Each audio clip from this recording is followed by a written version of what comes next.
Here we go on a Wednesday evening, hump day edition of Outlaw Radio. Welcome to the show. My name is Kevin Barnes. I'm the host of Outlaw Radio, the architect of the People's Network, and the architect of the People's News Network, which is our sister group on Facebook. Shout out to the 414. Welcome to the show. How y'all doing tonight?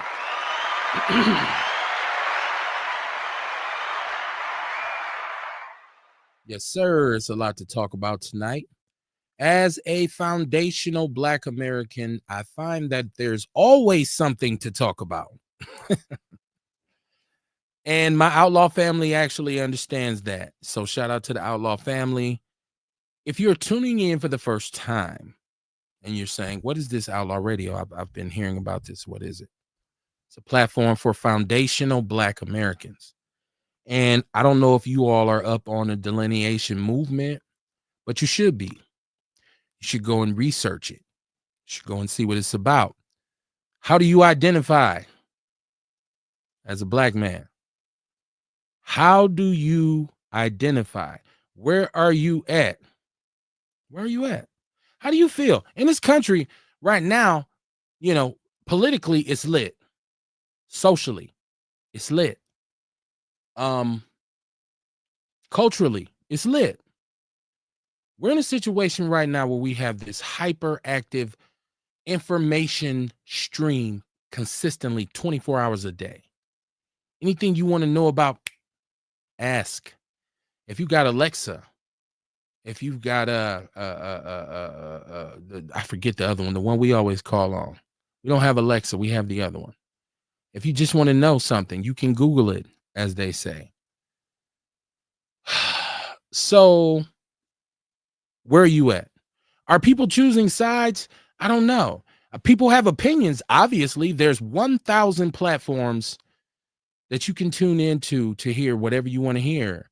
And that's why I'm always appreciative of the people that chose to listen to my little thing that I do over here, right? I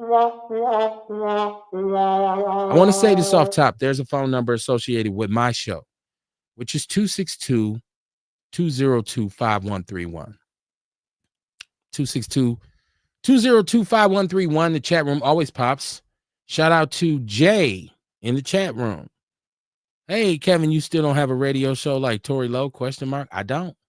All I have is Outlaw Radio. That's all I have. I haven't been chosen by the mainstream media here in Milwaukee to do my thing. And I don't know, it's one of those things where you say, well, it ain't you, it's me. Maybe it's me.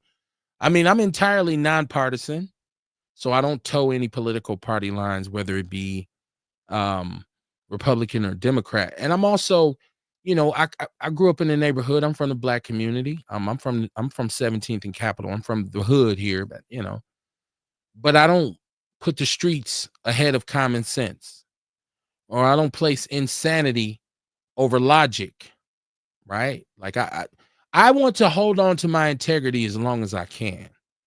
So I'm not willing to play games with that. So if someone wants to hear me on terrestrial radio, right, I'm so with it, but I got to be able to do what I do. I can't ever utilize this gift that God has given me to mislead or misinform my people. I have to tell the truth about what it is, right?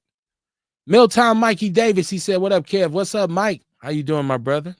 Neighborhood, one of the fellas. I like I said, man, it would be nice. It would be very nice to have, a mainstream radio show. I mean, that was actually what I wanted to do as a little kid. I said, I want to be on the radio. I went to school. I got a bachelor's degree in communications and whatnot. But, the game has changed. And what I've kind of become content with is that the mainstream media here doesn't want what I offer. They don't want what I bring to the game, because I am a researcher. I am a person who's going to look at both sides of the coin and then just, develop my own kind of hypothesis. And sometimes people want you to toe a line, or they want you to act a certain way, or they want you to do a certain thing.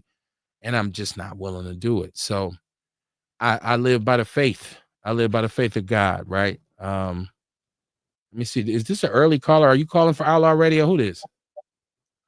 Hello, this is Joe, What up, Joe? What's going on? Milwaukee.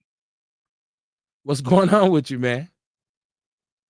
What up, Kevin? How you doing, man? I'm doing very well. You got something to say? What you want to put on Outlaw Radio? Because you called early. What's happening? I just said call early, see how you doing, man. I like your show. It's very informative, and just want to see how you're doing. And you definitely need a bigger show, a bigger platform. Okay, you know what? I appreciate that, Joe. I don't know if this is probably your first time calling in, so you kind of caught me off guard. But I did put the number out there, so I What'd you said, say? It's hard to hear you. no. I like I'm saying, this is your first time calling the show, correct? Can you hear me? I can absolutely hear you. Can y'all hear Joe? Let me know if y'all can I'm hear me. having an issue hearing you, Kevin. Okay, you might have to call back Let's because try to go outside here or something. because I can hear you well. In the meantime, let me catch up with the chat room. Ewok, how you doing, Ewok? Out in AZ. Man, what's going on? How you doing, Ewok? He said Walk's World. DeVille Willis out in Las Vegas. My brother, my fellow Rufus King General. Shout out to you, man. Shout out to you, Q Love. But yeah, so it's Outlaw Radio Complicated tonight. Now I want y'all to know that the show is on Mondays and Wednesdays at 7:30 p.m. Central Standard Time. And you know, sometimes the schedule varies, but typically I try to be consistent. So for the last 11 years, I've been consistent at bringing this Outlaw Radio, the People's Network. So you can catch us. We do have a YouTube page. We do have Instagram. We do have X. We do have Facebook.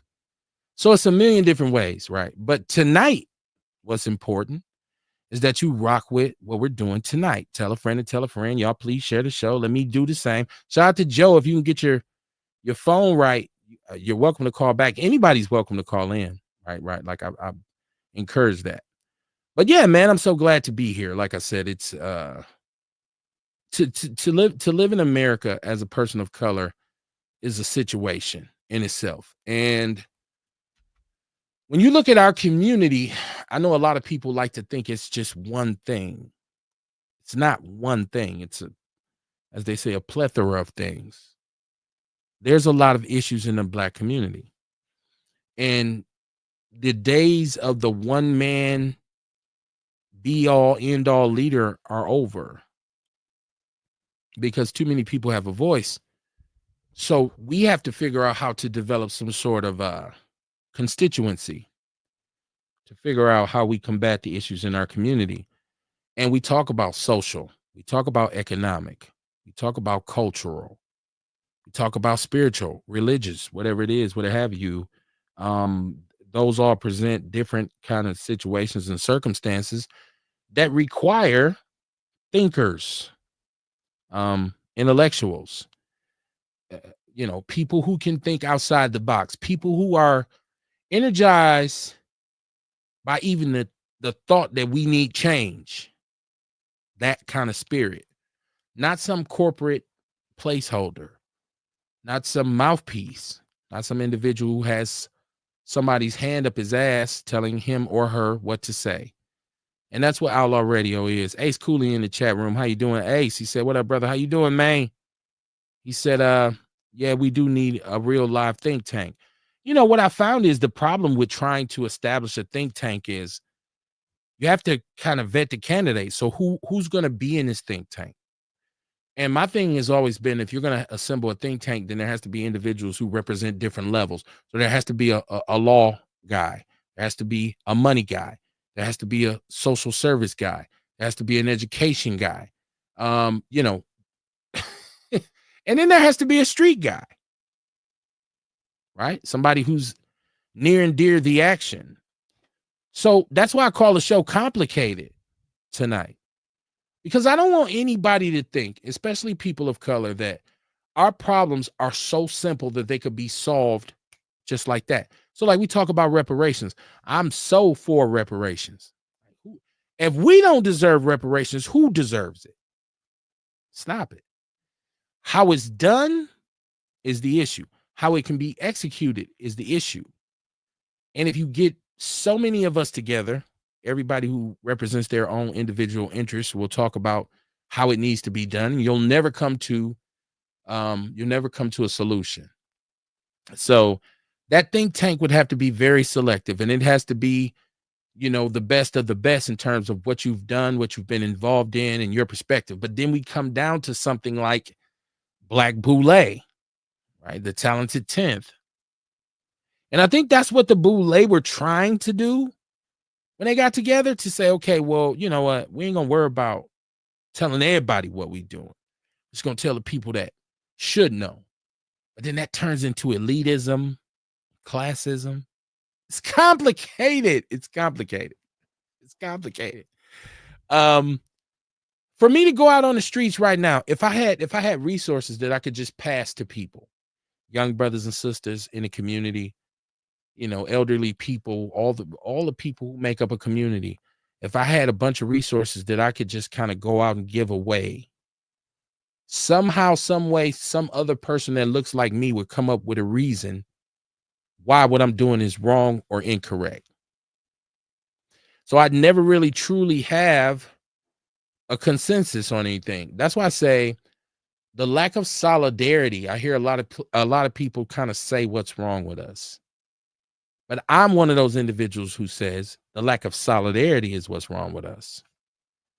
You just can't get together, not get it together, get together. Every time we moving in the right direction. And shout out to the Outlaw family. I love the people who listen to the show, because they don't ever hesitate to put me in. If I'm wrong, if I'm saying something inaccurate, if I'm talking about a topic and it's, flawed in any kind of way, I can count on the people who really rock with Outlaw Radio to say, nah, Kev, it's this, that, and the third. But once again, that's what Outlaw Radio does. It brings us together. No sponsors, not bought, totally unbothered. Safe space. 262-202-5131. Holler at us. I enjoy this, because I say this all the time. If y'all don't talk back to me, I'll just talk for 2 hours. I talk to myself sometimes for 2 hours. I don't know how weird that is.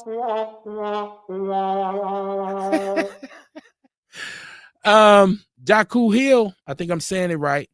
How you doing, my brother? Peace and love, peace and love. He said, us is interesting.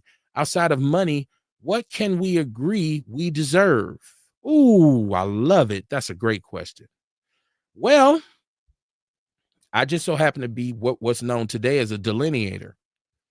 And we've broken down and quantified who and how reparations should be distributed in an effective way and in an efficient way. We've done that on this platform plenty of times, but I don't mind going over it again. See, when we start to talk about America and who's American and what did America actually create, there's only one cultural group, one real cultural identity of people that this country created, and that is Black people. Black people only come from America. There's no such thing as a European Black person unless they moved from America to England, because people of color in England usually represent where they came from, because they're already delineated. They will say, I'm Jamaican, I'm Nigerian, I'm Kenyan. They're already delineated. In America, due to chattel slavery and the things that followed in its aftermath, including but not limited to Jim Crowism, we became very unique in our experience. But we put into this country, we fought in every major military skirmish or what have you.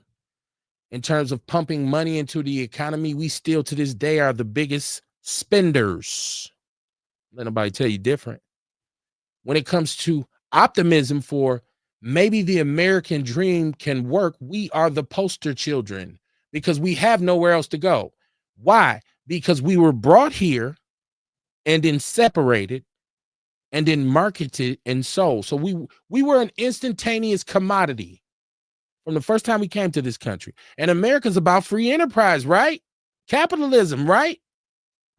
Remember in Friday when Cat Williams said, everything's on sale, baby, maybe even you. We lived that experience. We built this country. So if you cannot trace your lineage from the chattel slavery, meaning you now are a descendant of those slaves who were brought here en masse during the transatlantic slave trade, then you're not a foundational Black American and you should not receive any reparations. If you can trace your lineage to Mississippi, Alabama, Arkansas, Texas, Virginia, Florida, Louisiana, Missouri, if you can place your lineage in any of those places and prove that I am a descendant of those slaves, then you deserve reparations. Now, how should it be done? Is it about giving everybody a big check? No, because that would require flooding our market with a lot of money, which would then diminish the value of a dollar, which creates inflation. There should be a cash staple to it, but I feel like credit restoration, grants and loans that don't have to be repaid, a kick in the pants, if you will. I think that's how we do it. I think we should agree that we at least deserve that, if nothing else. If you, after receiving the reparations, however you chose to do it, or receive yours, you should not have a complaint after that. So if I'm given, okay, well, we're going to start you off at 800 credit, we're going to forgive your student loans, whatever, that's how I'm going to get my piece of it. I'm moving forward. I'm not, but it still ain't. No, I'm moving forward. You know what I mean? So I feel like that's where we're at in terms of what we should be agreeing on that we deserve. So shout out to my brother. Put his comment up one more time. Jaku Hill. Welcome to Call the Show, my brother. Let's talk about it. It's Outlaw Radio. And understand this. I did say the name of the show was complicated. So if you call in and you disagree with something, call in the spirit of trying to figure it out as opposed to trying to teach me something, because that's not going to happen. Let's see. Ace Cooley said the Boule ended up getting bought out by Zionists and they play us out of our money, like that bum ass pastor that showed up with Jesse Jackson's old behind trying to say migrants coming here doesn't affect Black jobs. Whoo. Well, I feel like, and that's why I talked about, it gets complicated when we start to say, well, who's going to make decisions for us? Because you want the most informed people to be in this room, but it turns into a room of upper crust, stuffy, blue blood type people who feel like they should dominate all. Now, there may be some truth to the fact that you said, I don't know if we got bought out by Zionists. I don't feel like Zionists ever had to pay us, but I feel like we've been complicit with Zionists. And if you're American, I want you to know something. You're a Zionist too. Every time you say I'm American and you wave that flag, you're a Zionist too. And I don't know if people understand what Zionism is. The United States of America has always supported whatever Israel and Jerusalem have done. We've always backed Jewish people. In this country, they're empowered. Globally, they have a seat at the table. They're not the biggest, toughest, roughest, but they got America behind them. We're seeing that now with this semi-war, this conflict, if you will, that has started with Iran. And I hate to disappoint my people. I know Black people like to say Iran, but it's Iran. As in terms of affecting Black jobs,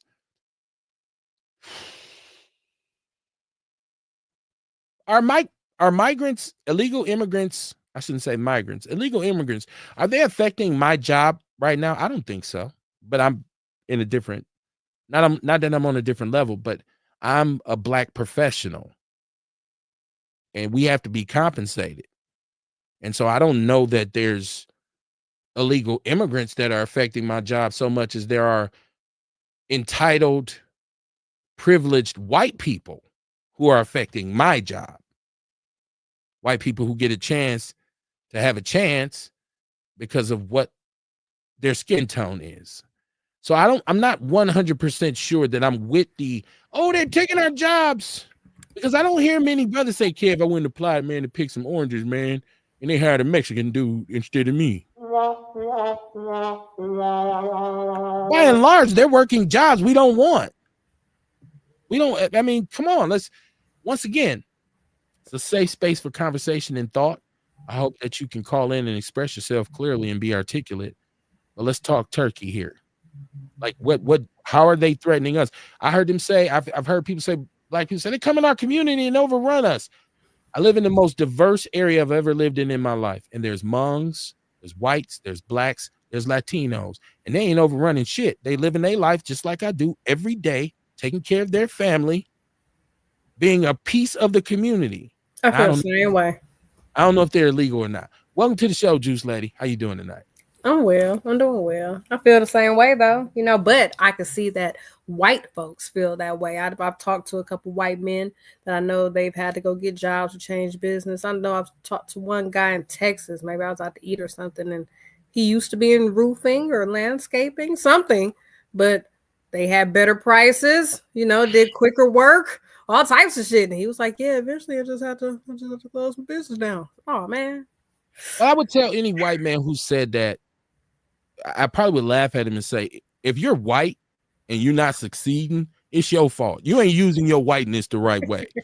Because I'm going to tell you this, those Latino contractors are not getting the jobs that the white contractors are getting, because the white people are downtown building the skyscrapers. They're on the expressway. We done redeveloped the Marquette interchange goddamn 50 times since 1995. Got more than that. Those are white contractors who get those jobs. Now, because this Mexican dude with him and his homies and all the people that live with him go put a roof on here and there, and then they don't get those big contracts. So white man, they're taking our jobs. No, they're not. You just ain't using your whiteness right. Because you should be in the circle. You should be, who is the Grunau, the developers from here, who were contracted to tear down some 80% of the bad, the vacated homes and whatnot. And then they got another grant. They got another contract from the city to be the ones who rebuilt the area, to rebuild new houses in the area and do freeway work and street work. That's white business. Ain't nobody talking about that. So I want to hear no white man talking about a Mexican took my job. That's your ass. Stop smoking meth. Took his shit. A said, give us land for reparations. I don't want land. You want some dollars? I know. I said, thank you for tuning in. If y'all just tuning in, I said, for me, it would be about credit restoration, grants, and things like that I don't have to pay back. Reset me, forgive all my debt, take my student loans, all my doctor bills, start me off with a 900 credit score. I bet you I'll be wealthy in a year. Give me access to have enough capital to invest in the market. Black people, we look at the stock exchange. The average black man don't know what the hell a stock exchange is. He don't know what an investment is. He don't know what a dividend is. He don't know none of that shit because we've never had access to the money to be able to invest. I don't have $5,000 to buy stocks and let it sit and marinate for 30 years so my great-grandchildren can sell it one day. Most of us don't have that. All I'm saying is give us a seat at the table. We'll do what we need to do. Don't nobody want no handout. Some of y'all do. I'm just not one of y'all. Dion is in the chat room. Of course, Dion's an outlaw. He said, just because you don't feel it here in Wisconsin, but in other states, immigrants have taken their community. Where? What city? What state? You see, some niggas feel like it here. I know my baby daddy was saying it the other day. It was Mexican too long to go at the light. He looked over. I knew it. And I thought he was going to say old person. He's like, Mexican. I'm like, what? I'm like, what the fuck does that have to do with not going at the green light? But he's like, man, they got everything. And it's plenty. What do they have? I don't know. Because in my mind, I wasn't about to argue about it, but I was like, nigga, they live in their life that we live in our life. I'm asking a question to anybody who's tuning in. And once again, this ain't about Kev saying, oh, he's against illegal immigration, because I am. Because if you're here and you're not legal, then the law says your ass got to go. I get it. I get that. But I'm saying all of this is all xenophobia. And a lot of times this is learned xenophobia for black people. Where and what jobs? Because if you tell me you're a vegetable picker and you say, or you pick crops and you say a Mexican took my job, I'll say, why are you picking vegetables? That's what I'd say. Because I love it, kid. I'm just saying, it's a safe space for conversation. He said they don't affect the upper professional jobs. They affect the jobs that require trades, such as construction. They pushed us out because they are accepting $10 to $15 an hour. They're taking over the plumbing. They're taking over the electricians. Those jobs pay good money. Let me tell you something. Those positions, plumbers, electricians, masons, all these are union jobs. They still have unions. They still have to be bonded. So if you, as a black man, go to a job and say, hey, this is the standard rate according to my union, here my union card, and that Mexican come and say, I do it for $7, and they hire him, you got a case. I mean, most of the time, they're not going to call the black person first. They're not calling the other people first. They usually call the Mexican first. So it ain't no case because they didn't call them first. What? Listen, first of all, I drive through the city of Milwaukee all the time, and you do too, and everybody else listening, especially on the north side. You see who's working the Department of Public Works jobs, right? When you see them doing construction, and white, you know, how many Mexicans do you see out there? I've been seeing a lot of black men. And white men and white women and black women. Mexicans are not they don't go in there and say, okay, I work for $7. No. There's that's a city job, though. That's different. It's construction. Who do you think is doing it? Who do you think the city makes? They sign contracts with people who do this. Well, people I think I'm more so talking about personal. You know, like my mom got her roof done. It was some white dudes wanted like $50,000, whereas she could have paid the Mexicans 30, 20, something like that. So it was, you know, shit like that. I believe. So once again, we start to talk about. Show me black roofing companies. I know there's one here in Milwaukee. Show me the brothers who want to do roofing. I guarantee you they can get a job with a white contractor who's killing the Mexicans. And if they go play their cards right, they can go up to that Mexican and say, man, I can do roofing. What's happening? He gonna let you say, yeah, you know, you got tools. He gonna hire your ass. You're gonna be working for less than you should be getting. So you fucking yourself. Stop playing with me, man. You miss 100% of the shots you don't take. That's all I'm saying. Beauty said all the food trucks. What food truck? We mad at them because they doing, man. Stop buying Mexican food from the food trucks then. They cook all the food, Kev. I'd have been a soul food. Most restaurants, that's who in the back. Right. Almost every restaurant. Do brothers want to go and wash dishes and do what they do in them restaurants for the wage that No. They are cooking. Not. I mean, they probably washing dishes too, but they want motherfucker walk around with the coffee. You want coffee? You want coffee? No, I don't want no coffee, Jefe. I've been in a restaurant before.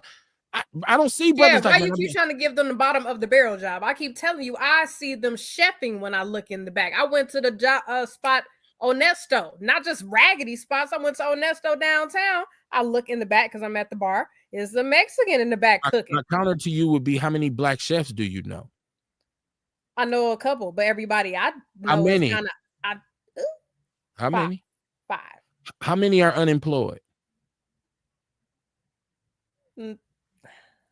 None. So the Mexicans are not taking their jobs. What are we talking about? If he's what are you gonna say? Kev, I sure would like to take less money to go work at. Oh, come on, man. All the chefs I know are also entrepreneurs. So I don't know any chefs that want to once work again, then why is he complaining? Does he or she want to stop being an entrepreneur and go work in family table? And that's the thing. I don't know any that want to, but I'm sure there are black people that do want to be chefs in restaurants. So for those black people, maybe. You know what I'm saying? Everybody that don't want to be an entrepreneur. Some people are just in the restaurants. I used to work at this little place I used to work at. It's called MATC. They have a whole culinary arts department. Go down there for a year, get your certification. You will get a job working in the kitchen. Shout out to the homie Stephen Lucas, who's a chef, who I know from the hood, way back in the days. Straight up chefing. I ain't never heard him complain about a Mexican taking his job. We hear that talking about that's the most redneck expert. They're trying to take our jobs and their women. They want our jobs and their women. You're repeating the oppressor's message. She No, said, but they all be hitting me up too, though, Kev. So they do be trying to take y'all women because I done got a lot of little messages now, and it be all in Spanish you know too. what? It be funny. That ain't got nothing to do with me. I'm not mad at them for that shit. I'm supposed to be, and they're trying to take our women. They want your jobs and your women, Kev.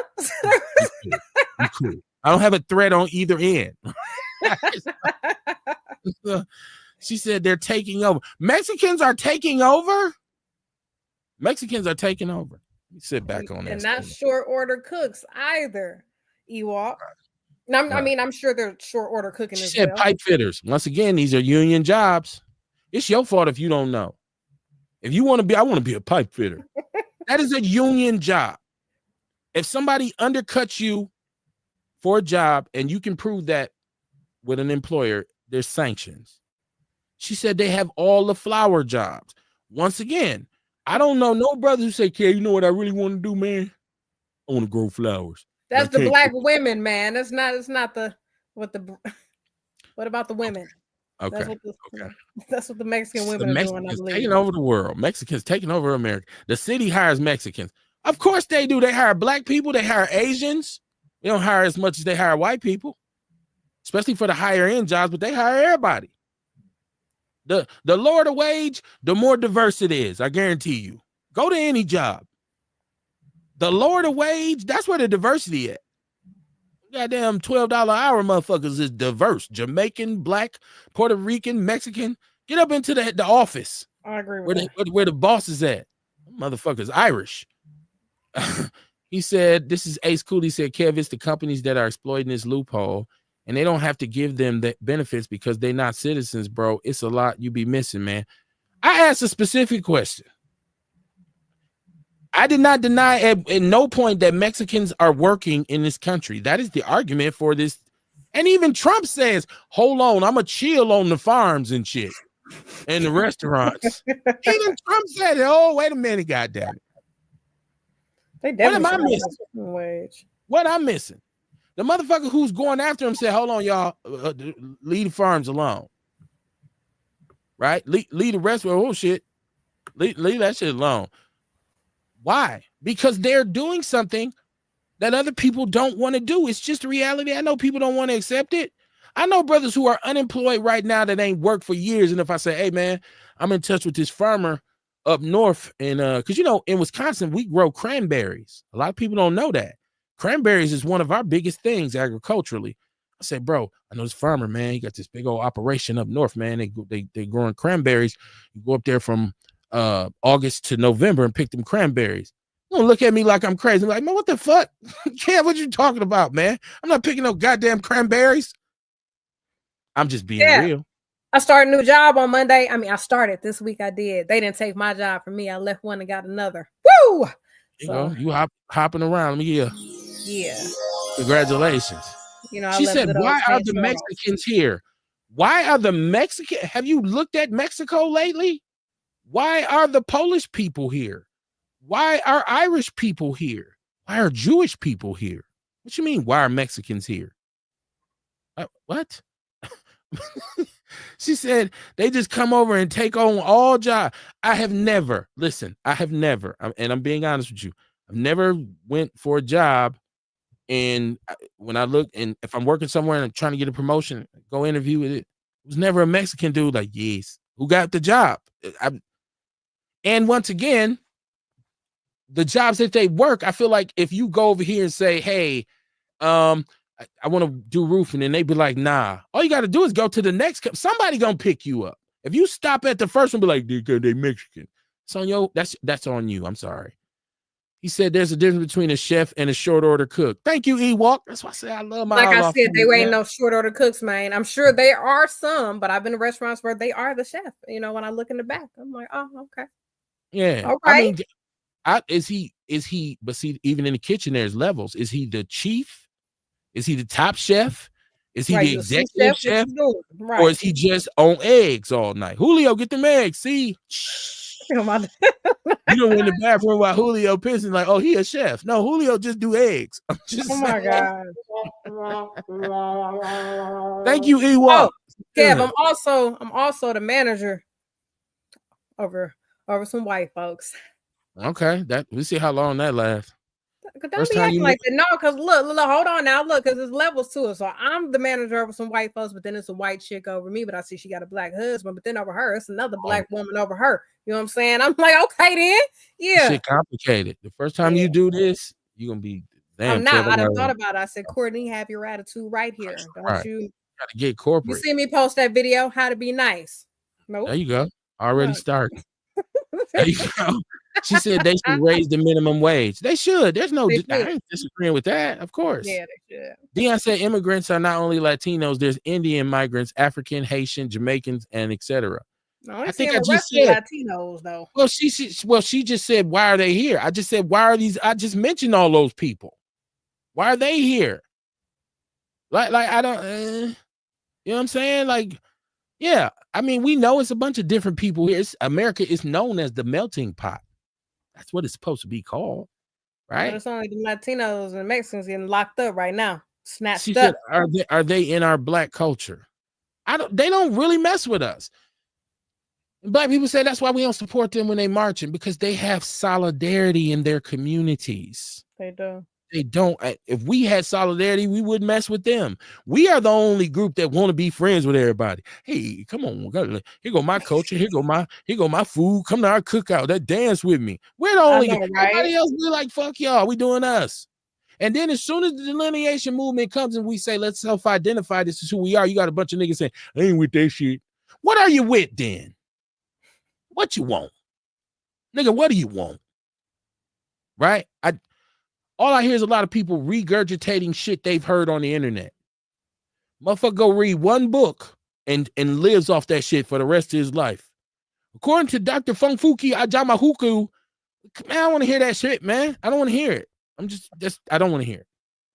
Welcome to the show. It's Outlaw Radio, man. How y'all doing tonight? What's on your mind? I'm just saying. She said, why the girl shoot her brothers? I love how Beauty be like, well, fuck it then. Let's talk about something else. Why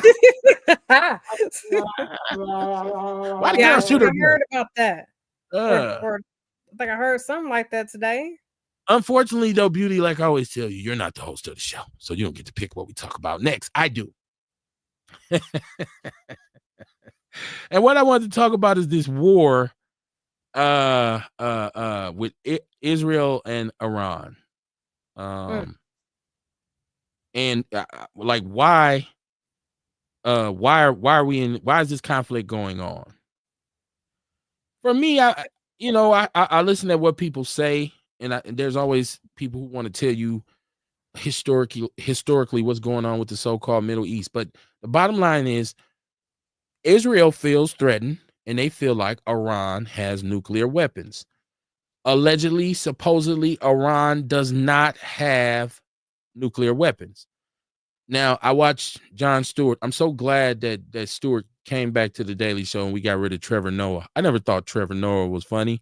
I didn't get his humor. He's South African. I didn't get it. But I'm back to listening to the Daily Show with Jon Stewart, and he talked about, why this war is actually happening. But he also broke down the fact that for a long time, there's been allegations that Iran is secretly developing nuclear weapons. But he showed footage from 2008 in which they said in a month, they'll be nuclear ready. In 2008, 2012, in a month, they'll be ready. All the way up to 2023. Israel is like, Iran has nuclear weapons. Iran is mad at Israel because of what they did in Gaza and said that is genocide. So it comes down to Judaism, or so-called Judaism, from Ashkenazi Jews versus Islam. Does Israel have nuclear weapons? Israel has America in their back pocket. Who else has nuclear weapons? There's America, there's Japan, there's China, I believe not the Soviet Union, but Russia. There may be some other people. I might be missing some. I'm sure somebody out there is smarter than me, so they'll be able to tell me all the people who have nuclear weapons. I think heard America, they just want to have America has more than anybody else. We'll put it like Iran just want to have some. I heard they like shit. Everybody else has some. We just want to have some on deck too. Well, there's a process because you have to take plutonium and be able to develop it in order to develop a nuclear war. And if it's plutonium involved in any situation, The United States and their allies are on that ass. You just can't grab some plutonium and start developing it so you can make a nuclear bomb. And there's been some efforts, I guess, in Iran for a very long time. But this is the base of the conflict between them. But it's between Palestine and Israel. It was territorial. It was a fight over this land. Who's supposed to be here? Who's not? Historically, who's supposed to be here? So I guess that's the basis of it. Now, what involves us is that we've always had Israel's back. That are the displaced Jews that needed some place to go after World War II and being free from concentration camps. And I've tried to say, if we talk about the history of Jews, and if I'm a follower of Farrakhan, so I hear the fact that these are not necessarily the Jews. I don't want to get into that. That's why the minister says Jewish, right? But they were basically given land. They were given sanctuary to say, okay, if y'all say this is where Jerusalem was, boom, y'all can have this, and we holding y'all down. Fuck with Israel. You're gonna have to see next the United States, and most of the equipment that they have is from us, so we can say we ain't in it, but we supplying them in their fight. Let me catch the chat room. Man, we need not to be in it, Kev. It's like that's like, what I'm saying. I feel some type of way. I go throw some rocks at Dion. Dion throw 100 rocks back, and I'm like, Kev, go whoop his ass. No. But you can't tell me you ain't in it if you giving my enemy supplies. You in it? Fuck you talking about? I ain't in it, dog. Stop giving them guns then, nigga. You is in it. As a matter of fact, a lot of people have misunderstood over the years. This is what happens also when you just kind of ingest, all of the rhetoric and all of the American hoopla. Oh, everybody around the world is jealous of us because of our freedoms. In terms of the so-called Middle East, which is really not really the Middle East. It's the name that it was given. They're not mad at us per se because we're what we say free, because a lot of them are fundamental Muslims. So they consider our society kind of like, blasphemous and kind of like hedonistic. They're mad at us because we've always stood with the Jews against them. That's why they don't like us. We've always come into their countries and supported other things, other people, except for Afghanistan when they were fighting Russia. But since we were against communism, we equipped Afghanistan. We created bin Laden. Go do your research. I ain't saying nothing that ain't true. Ewok in the chat room says, man, the Mexicans been working those farms and hotels for 80 years. Trump says they taking jobs and people fell for it. Now his dumbass sees no one here who want to do the shit. It's the same thing when he said we're going to bring factories and manufacturing back to America. Well, there's a reason why industrialism failed in America. There's a reason why the car industry, the automobile industry left America. They outsourced the jobs because GM is still paying people who retired 40 years ago. As long as they live and they got them benefits, you still got to pay for their ass. Benefits. Like he said, down in Mexico, he don't care about no benefits shit. Give me $12 an hour, I make it happen. In America, I want $22 an hour, and I want my rights so I can work an 8-hour shift, and I want benefits, I want medical, I want dental, and I want a pension. Pension means you still get paid after you don't work here. That's what pension means. That shit comes out of our pocket. Where do people think it comes from? That's why those jobs won't come back, because Americans ain't doing that. Ain't nobody finna work in no cell phone factory for $12 an hour with no benefits. No. So it's asinine to say, "Oh, bring manufacturing back to America." No, you ain't. No, you ain't. Because he can build they can build a plant in Argentina somewhere and say, "Hey, we'll give y'all 30 rubles." They're gonna be like, "Cool, shit, I buy a goat with that. We can eat for a year off a goat." I'm being racist. I know. I know. Fuck it. It's Outlaw Radio. Fuck it. William Morris. I don't really do emojis, so I don't know. What is that? What is that? Is that I think that's the thinking emoji. Okay. Well, that's good. Okay. Beauty Waddington said war. Ewok said, now hadn't you been telling us that same lie? They hadn't you that same lie for 30 years. That's what I'm saying. When you look into it, you see the reality of it. And now I don't know if they have nuclear weapons. I don't know if they have nuclear weapons, but it doesn't look like it. Beauty said China got them all. Nobody has more than America, Beauty. She said India, Pakistan. This is Dion. He said India, Pakistan, Great Britain, China, and North Korea all have nukes. I told you somebody from the family will let me know who all had them. Ewok said it's enriched uranium, Kev. Yeah, you have to, but what did I say? Plutonium? I said some other shit. Yeah, uranium. Yeah. My bad. My bad. Fuck is plutonium? I don't know. Maybe that's how you enrich uranium. All I know is it takes a certain compound to make a nuclear bomb. Thank you, Ewok, for correcting me on that. She said they steal it from Africa, right? I don't know. They steal uranium from Africa. Somebody tell me where uranium comes from. But no, you're right. They say plutonium is it is known for its use in nuclear weapons and nuclear reactors. Thank you. Thank you. Well, see? Hey, man. Wasn't totally wrong. There you go. Because normally you'd be trying to, now, Kev, you know what the fuck you talking about. Yeah, you know, I'm good for that. She said Iran had a nuclear program. This is, no, this is Dion. I said she because it says Rosalind. Iran had a nuclear program when Obama was in office. And they dismantled them. They disarmed them over there. Dion, you said you tried to hit me. Let me check and see. Because I was enriched uranium too. I mean, both of them. I mean, both of y'all are right. Okay. Yeah, I mean, well, you know, one way to skin a cat, right? Mm-hmm. I don't see, let me see once again, Dion. Let me see. I don't see no call. You said you tried calling. Let me make sure the phone is on deck. All right. Hit me now and see if we can get it done. Call me now. Said Russia has more nukes than America, but that shit really doesn't matter. Okay. Because what is it a situation where the range of their nuclear weapons? Like, I don't know. You know, I always thought America had more than everybody, especially since Russia, the USSR fell. But yeah. Either way it go, man. Y'all go pick up my cousin's book, man. What book? Let me see. My cousin wrote this book. It's called Your Mindset is Your Liability. Hey. By Breon Worthy. Because I'm, you know, I got big hands. I want people to see the whole cover. Okay. Your Mindset is Your Liability. It was pinned to my Facebook page. I got to go and repin it. It's on Amazon and everything. And he had at one point, I think it was just for the before they really put it out, you could have got a discount. I'm gonna have to hit up and see if we can still get a discount on it. I like a discount on radio. But yeah, so yeah, it's a dope book, man. And it's really just about the messages that we kind of take in growing up in the hood, especially as young Black males. There's some stories in there about some things he experienced.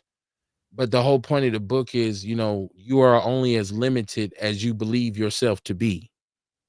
You know, your mindset can truly be your liability. If you can't see the forest for the trees, if you can't say it's got to be something better than this, it shouldn't be like this, then you're held captive by that mindset and you'll never leave and you'll stand, you know, they say paralysis by analysis. So, but it's a dope read, man. It breaks down a lot of different things in the book. I read it. I had an advanced copy. It was dope. I'm supposed to do a review. I can't get on the website. Shoot me, cuz hit me up. Let me know how to get it on there. I got the review. But yeah, so, you know, back to where we are in terms of like, because I feel like in Milwaukee, I always look at our society and I say macro and micro, because micro is what's going on here in the city. Macro is what's going on in the state, in the country, on the planet, right? And I'm looking at Milwaukee and I'm saying what's being done to combat some of the issues. Once again, I stated that where we're going with this show is called complicated. Because you can't sum up what's wrong with my people in one statement. You can't pick one organization that's going to be able to fix our community. So once again, there needs to be a consortium. You won't get one man who can do all things ever again. I think the world is way too complicated for that now. Because more people now have a voice than ever. Like there's more people with just these small Facebook, Instagram, YouTube platforms are influencing masses of people. And so you can literally put shit out there now, but way more than you ever could, right? Like, and so I always just try to look at things from a very tight perspective and then I just broaden it out, right? But in Milwaukee, I don't know what the hell is going on because I'm not street side anymore. I don't know what's going on with the murder in the city. We just had, I think, our third or our fourth quadruple shooting. You know what a quadruple shooting is? That means 4 people got shot at the same damn time. I asked last week, what the fuck is going on Hampton? What? And then we played this clip of the mayor on Monday evening. Y'all check out the Monday show. And he said, when the 39-year-old shot the police officer in the leg, he said, "You too damn old to be shooting at police officers." That shit was hilarious. And a lot of people like to dismiss it and say it's just young people. It's not just young people. I'm looking at these murders. I'm seeing 49-year-old, 55-year-old, 47-year-old. I'm seeing 60-something-year-olds on the trigger. See what I'm saying? So there's a bigger issue than just it's kids acting up. So I don't know what's going on, and we had it hasn't stopped, Courtney, and people keep saying it's just the beginning of the summer. I think right now we're probably about 25 homicides ahead of where we were at this point last year. And the irony of this is we just watched our mayor say, "Hey, murder's down, crime is down." I think at one point he came up with the most weird statistic in the world, and we laughed on the show. He said the streets are 7% safer or some shit like that. I'm like, 7%? How do you come up with 7%? Now we see that they have reckless driving initiatives, this Project Zero and all this kind of stuff. But I want to give some light to something else that's part of our issue, which is affordable housing. And I'm one of those people who's watching the movement of gentrification coming from downtown, the way they keep borrowing against the property tax levy, which drives the cost of home ownership up. In a city that's majority minority, and if we say this city is 47% black and half of those people live below the poverty line, the median income of the average black family being $29,500 versus our white counterparts who sit at 60%, I believe, the likelihood of you being able to afford to purchase a home becomes smaller and smaller. But there are some plans in effect.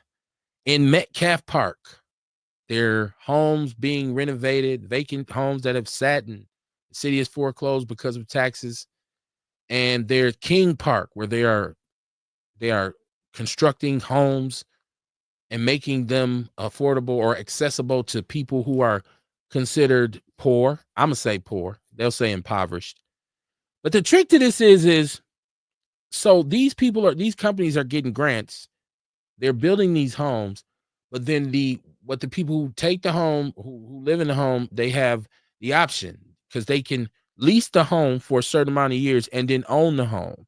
So what these programs are saying is the only thing you have to pay back is the renovation of the home, right? You don't got to pay for the house, just what we had to do to get it back livable. And in some cases, the renovation is $100,000. $130,000. That's just like buying a house, period. I don't think it's bad because I think anytime you give people who can't afford or wouldn't have a pathway otherwise to being able to become homeowners, I think it's a good thing. But I'm just saying this is good, but it's not great. But it's a step in the right direction. It is something being done as opposed to nothing. So I do appreciate that. And I always try to give people credit. I thought that the Project Zero or the Zero, whatever it was, let me figure out the name of the driving initiative again. It is what is it? I know it's Safe Streets Save Lives, but then it's Safe Roads Save Lives. And it's 2 different ones. I don't agree with everything they're doing in terms of that, but I think it's necessary because something has to be done about the reckless driving situation in Milwaukee. I would hope that we can continue to move towards these kinds of initiatives, right? But that's not always what I hear coming from downtown. So I have to give it up and say I thought that that's dope that they are coming up with something to address home ownership. And these properties are in the community, so that means gentrification won't necessarily run them out, because gentrification in Milwaukee is super real. We're staring down the barrel of it, because you just keep building luxury high-rise apartment buildings downtown, but who can afford them? We can't. And remember, the mayor said that his plan was to bring or increase the population of Milwaukee to 1 million people. Well, who was he talking to? He was talking to surrounding suburbs, because we know that millennials, in particular white millennials, don't want to live in the suburbs. They don't want to live on farms. They don't want to live way out. They want to be 5 minutes away from the freeway so they can get to the Brewer game, or get downtown to the Pabst Theater, or go see a Bucks game, or go see the Admirals. This is prime real estate that they ran off. They ran from because open housing was passed, and they said, oh, we're not going to live next door to niggers. But they grandchildren are saying, shit. How many white people say, I was born on 44th and Center? You like, ain't no goddamn white people on 44th and Center. But they'll tell you, my granddad and my grandmom lived there for years. They ass moved, didn't they? From the early 70s to the early 80s, they ass got up out of there. I watched it. I watched one of the last white families. Not one of the last ones, but one of the ones that were going to leave off 17th and Capitol. As a matter of fact, Alderman Marvin Pratt bought their home. The rest of the white people who stayed around King and over there in that area was so old, they was just too old to move. Like, shit. It just never came outside. Like, fuck it. You be like, I ain't know white people live there. They was like 19,000 years old. Let me see what this is. This is Beauty Waddington. She said the Mexicans. Beauty, the what Mexicans, nigga. You. The goddamn Mexicans. Listen, don't take my word for. I don't want anybody to think my word is law on this show. If you disagree with my take on immigration, if you disagree with my take on how reparations should be distributed, call in. Let me know. 262-202-5131. We can have a conversation about it. I'm not tripping. It's Outlaw Radio. But I think you all would agree with me that it's complicated. Because even the problem of youth crime, what are we going to do with young people? On this show, we keep saying, lock their ass up. Lock them up. There's people like, Kev, I can't believe you saying that. I can't believe you are putting up our youth and saying, just throw them in prison. And I am. I'm saying that because I believe you have to show people. Ain't that what Kendrick said? Sometimes you got to pop out and show niggas, right? I think that if you make the penalties harsher, and that's what this Project Zero, whatever it is, it's multi-tiered. So now the district attorney is saying we're going to give people more time for reckless driving. We're going to crack down on people who are driving without driver's license. So you're about to start facing harsher penalties. That's just one part of it. I keep advocating for the fact that we need satellite police stations. Everybody know where the district is, and you know what your proximity to that district is in your area. I feel like if you had satellite police stations, maybe 6-7 officers here, there, some police cars, couple vans, some patrols, some active patrols, even some beat cops, I feel like crime would kind of be curbed.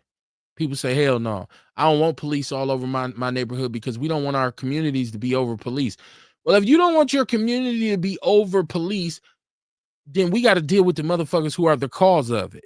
Because when they making the block hot, then it should be us saying, freeze that shit. Freeze that shit. Now I got to come home every night and there's police everywhere. Y'all making the block hot. Stop it.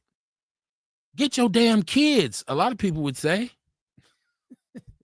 Get your kids. We just have to figure out how to change the cultural narrative that crime is cool. And that it's cool to be a thug.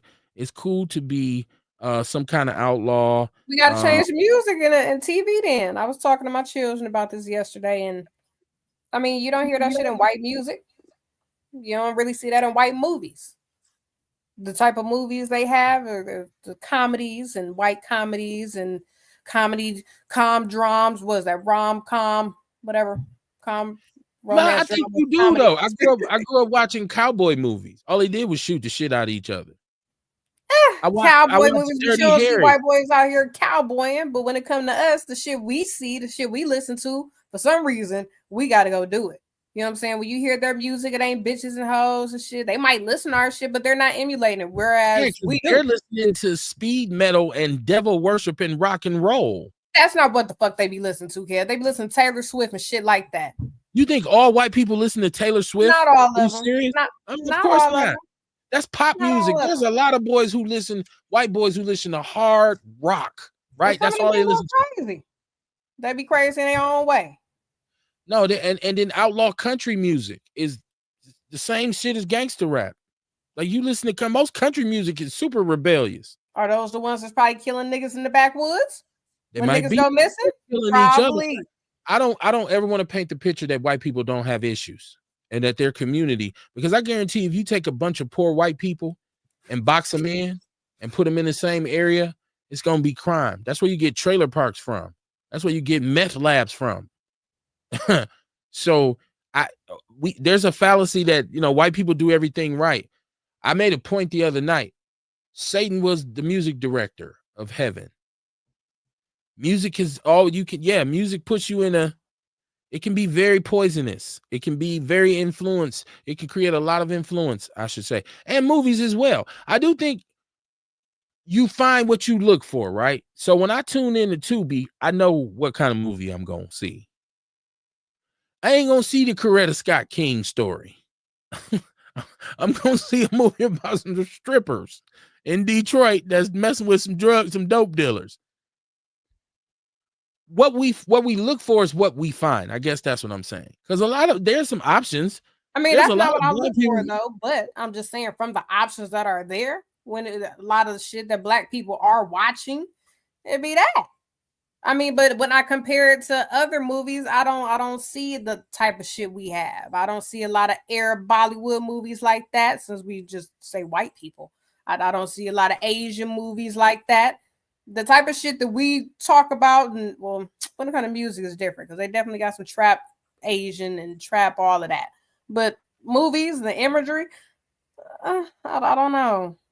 A lot of that I watch a lot of independent white movies because I like independent films. I watch white movies where it was all about a whole community being strung out on pills or heroin, or some white dude who's dealing with the fact that his daddy abused him or molested him, or so they are just as dysfunctional as we are. I guess that's my point.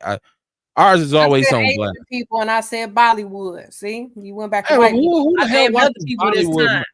So Indians ain't got a New Jack City, like you said, Bollywood. Like yeah, I've been seeing them have that type of. Nobody. I don't know. I can't argue with you on that because I watch a lot of Asian shit because they be having some fire. I watch a lot of psychological thrillers, maybe fire with that. But I haven't seen any. All the Asian movies are on Netflix. They have so many movies about. They do. I haven't seen a ratchet Asian movie yet. I have, because they doing it about the Yakuza and all that kind of stuff. And Netflix, that's why I don't really watch Netflix, because all they got is foreign movies, and it'd be like, oh, he has to fight the cartel and the crooked law. I'm like, I'm not watching this shit with subtitles. I'm not watching no action movie with no subtitles. They put the English voice on there. It don't really sound that's like even worse. That's one long karate movie.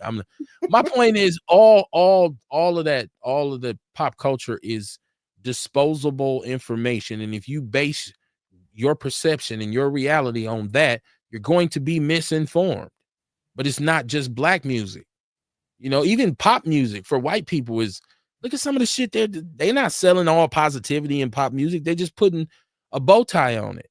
You make the most sexual song in the world and it'd be a pop song, so everybody be like, oh, that's cool. No, he's talking about doing the same thing. That bitch better have my money is saying. So but that's how they convince us that we're less than, because everything we have is bad. A said, if you're talking about entertainment, that is your friendly neighborhood Zionists. They control the media and in entertainment. They own all the labels. Who is Jimmy Iovine? Who is Clive Davis? Who is Tommy Mottola? I don't disagree with you on that. I don't disagree with you on that. I don't know. I mean, we know Jewish people have now and always have had a large hand in our music, industry because they are the ones who own the distribution part of it. They are the ones who have the budgets to give a starving artist coming out of the hood who ain't got 2 peas in a bucket. They give him a couple $1,000 and he's, next thing you know, he got chains and tattoos and gold in his mouth and all this. And he made 3 million. They made 3 billion. That's the nature of the beast. Yeah. You know, yeah, I don't disagree with you on that, Ace. I believe that there's a negative influence in terms of how the media kind of drives our kids. I look at who are the heroes now. We are watching some of our top rated shows that we're watching right now are basically reenactments of drug dealers from the 1980s. So if you know what happened in Black America during the 1980s is something called a crack epidemic. So we are making anti-heroes out of BMF and Big Meech, and we're going paid in full. We're watching these dudes who sold metric tons of crack in our communities that participated and care if they didn't grow it. It came from overseas. But these are the dudes who distributed it. But they're heroes now. I don't watch BMF. I don't watch Power, right? I don't watch those shows. And I'm not down on them because I did watch Snowfall. I did watch The Wire. It's 2 of my favorite shows. But I also didn't look at The Wire like, ooh, I want to be like Avon Barksdale when I grow up. I watched King of New York, but I watched King of New York because it's such a great film in terms of cinematography and the way the story goes.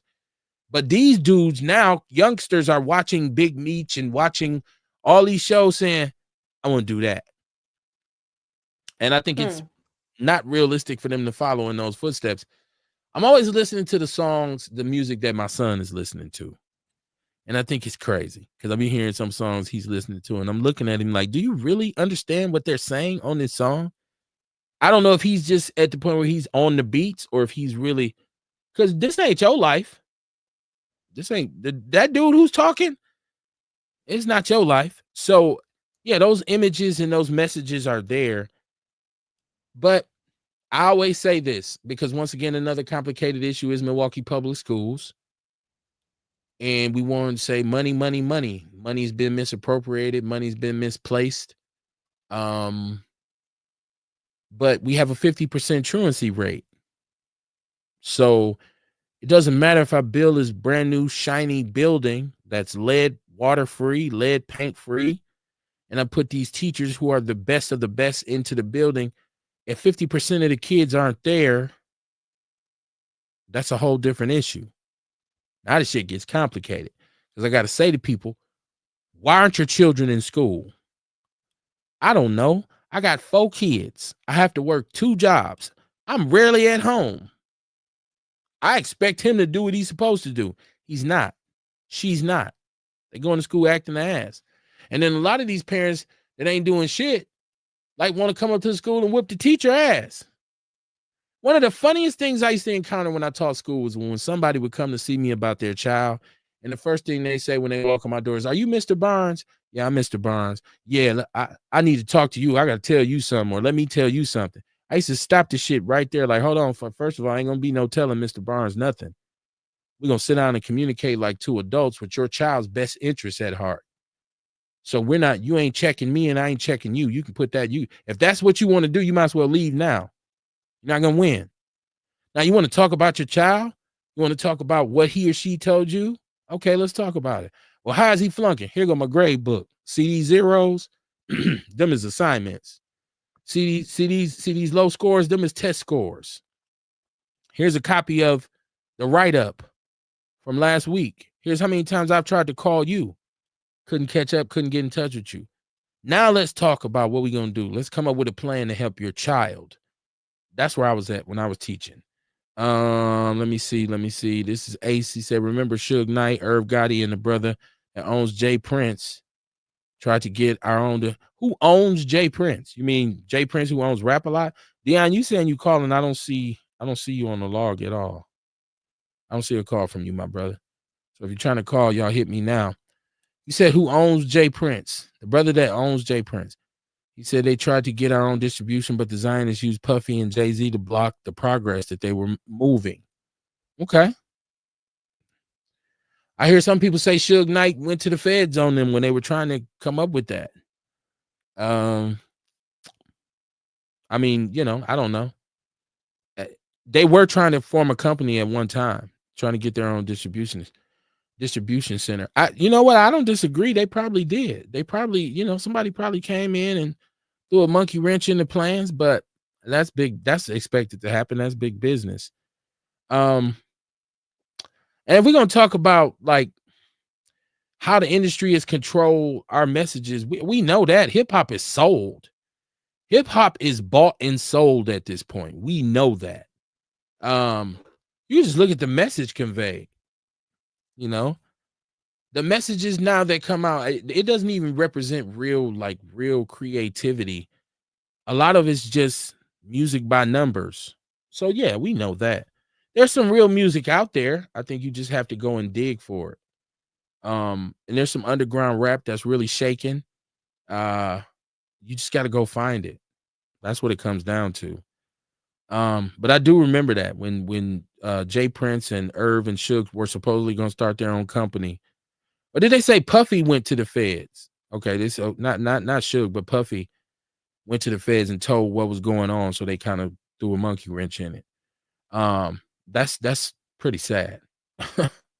The fact that we still support it though, because one of the things is we can become our own worst enemy by supporting something that's against our best interests. It happens all the time. And that's one of the things we got to deal with is that we support our own destruction sometimes. And speaking of Puffy, y'all get in the chat room and let me know, hit my line, let me know how y'all feel. I personally don't see Puffy getting convicted for a RICO.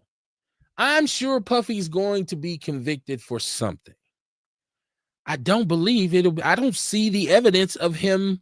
When you think about what a RICO Act actually is, this is the tool that was utilized to bring down organized crime in America. Should he get a RICO? All it really seems like right now that Puffy is guilty of is just being a really sexually perverted individual with a bunch of issues, be it drug issues or maniacal behavior, which comes with being a billionaire. But has there been any evidence of underage individuals at the freak-offs?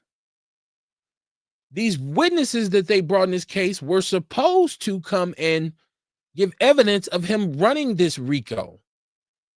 Yeah, because he paid sex workers and we were out of town and he trafficked drugs.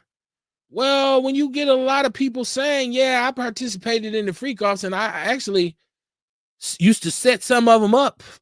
Even when there's people who've made who've given testimony, Cassie, who says, at one point, I was bigger on the drugs than he was. At one point, he wanted to move away from the freak-offs. I wanted to keep them going because I thought, and you can't do that and say, well, I thought that was the only way to stay with him. If he tells you he don't want to do it anymore, why do you think doing it again will make him stay with you? It just doesn't make sense. Apparently, he had drugs in his home when they raided it. Apparently, he had firearms. To me, that's what he's going to get charged for. I don't see evidence of a RICO Act. Have I missed something? If other people are saying, no, Diddy was at that freak off, but I'm the one who set that up, shouldn't that be struck from the case? Because you only want to show what he did. But your blame for that is to say, I did that because I was trying to please him. I don't know. Y'all let me know how y'all feel. I don't see, I don't see RICO. I see a perverted individual. I see a dude that's probably bisexual. I know what he's responsible for culturally. I know what he actually brought to hip hop in terms of the kind of music and the kind of messages that Puffy pushed, because he is one of those proliferators of that kind of dysfunction and misogyny and hedonism and that whole drug culture, that whole I'm a dope dealer on steroids. Yeah, he big up that. That was what he pushed into the game. Materialism over everything, diamonds, name brand, Italian designers, riding in these expensive cars. That was the bad boy agenda. He's definitely guilty of that. But once again, I'd like somebody to call in or get in the chat room and tell me what evidence has been presented that would make this a RICO act. Maybe they charged him with the wrong things. If they just said, well, we're going to charge him with drug possession and having illegal firearms. And I don't see what the point is of showing freak off tapes to the jury in court. Unless there's an underage person or a person who's on the freak off who's saying, I didn't want to be there. I was made to do it. Because the sex workers were paid to be there. That's illegal, Kev. You can't do that. Well, you're going to charge him for certain sections, even when there are people who said, nah, I'm the one who set that all up. I paid all that out. But it was his money, though. Like, this. I think everybody thought this was going to be open and shut. And they thought it was going to be super clear and transparent. And Puffy's going to go to jail and spend the rest of his life behind bars. I don't think it's that simple right now.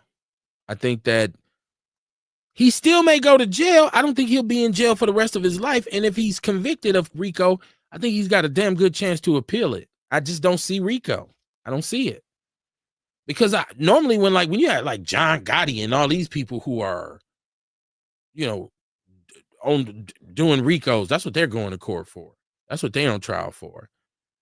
I say, yeah, shit, I can see that. I can't. Did Puffy have, who did he have killed? And miss me with the conspiracy theories that I done heard that Puffy was responsible for some of everybody's damn death.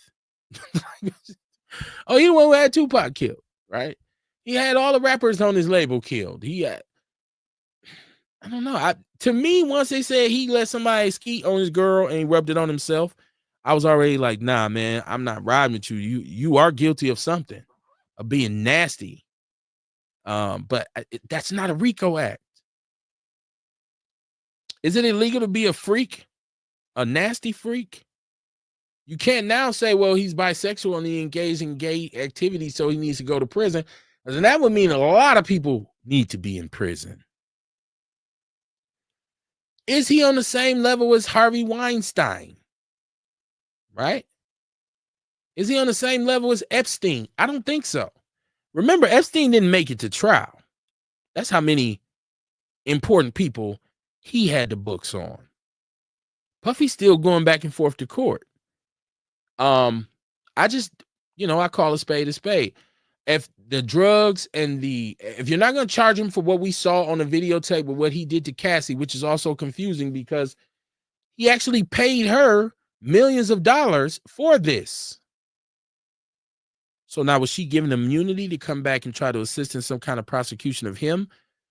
But her testimony to me shouldn't have even been that relevant unless it was about what he did to her in terms of the domestic violence that we had proof of. Most of the people who've taken a stand against Puffy have proven to be compromised. Their testimony is not official. It's not even relevant. Like I feel like, the one guy who's the male escort, the Punisher, which is a crazy ass name in the first place. Don't even want to, the imagery of that is bad for me. But he's been on, he was on Willie D. I love Willie D. I always watch Willie D. And I'm like, why are we interviewing him? It's just like, why is Fleece Johnson, the booty warrior from the Boondocks, and everybody kind of thought Fleece was a make-believe fictitious character. Why is Fleece Johnson on the circuit getting interviews, going on Pop the Balloon? It's really twisted now who gets the light, right? But the Punisher was out here, but he was a sex worker. He was a male escort. That's what he said. He said, I wasn't really into the whole male prostitution thing. I was a male entertainer, meaning he was just a male dancer. Either way it goes. If Puffy didn't put him in a car and say, your ass gonna have to dance at this party tonight, how can his testimony be utilized against Puffy? We already know he was a freak. We know he was nasty. That's what we locking people up with RICOs for now? RICO charges? I don't know. I'm not really 100% on that, y'all. Once again, I'm not endorsing anything that man did in terms of abusing that sister. And I'm not shaming the victim, but by her own admission, she volunteered and consensually participated in a lot of these things. just like the Jane Doe, the latest girlfriend, just like the escort. These people came and we had a party and you was paid for a service. You could charge them for that. That's not RICO though. That's not even pimping. That's just, you're a customer. So it's a weird situation. It's complicated, like everything else I said on the show. Just like Tyler Perry. Oh my goodness. $260 million lawsuit filed against Tyler Perry for sexual assault, sexual harassment. This comes down to, for me, that there's been rumblings for so very long that Tyler Perry is a homosexual. At this point in history, I don't know that it's detrimental that you are a homosexual. Because more often than not, if there's real serious speculation, there's probably some truth to it. And if he is a homosexual, so what? But to deny and evade and deny for so many years is crazy. For me, he should have just and maybe I missed it. Maybe he did. He should have just came out a long time ago and said, okay, so what? I'm gay. But like this, there's text messages which are in the People's News Network that he and this individual had kind of this young man was working on one of his shows, and there's some correspondence there between them, and it's like, I feel like from reading it, Tyler Perry was speaking to him like he was a woman. He was being flirtatious. He was being cute in his comments. No Diddy, like, you're talking to a female and you're trying to be cute. You're trying to be witty, trying to say certain things. And I'm just like, okay, and that's fine. And he said that this is a money grab and he's not going to be shaken down in all of this. But if nothing else, just stop denying that you're gay. Transparency is everything, right? Because imagine how many men who are on the down low now or hiding their sexuality would be inspired by Tyler Perry coming out saying, nah, you know what? I'm gay. Influence.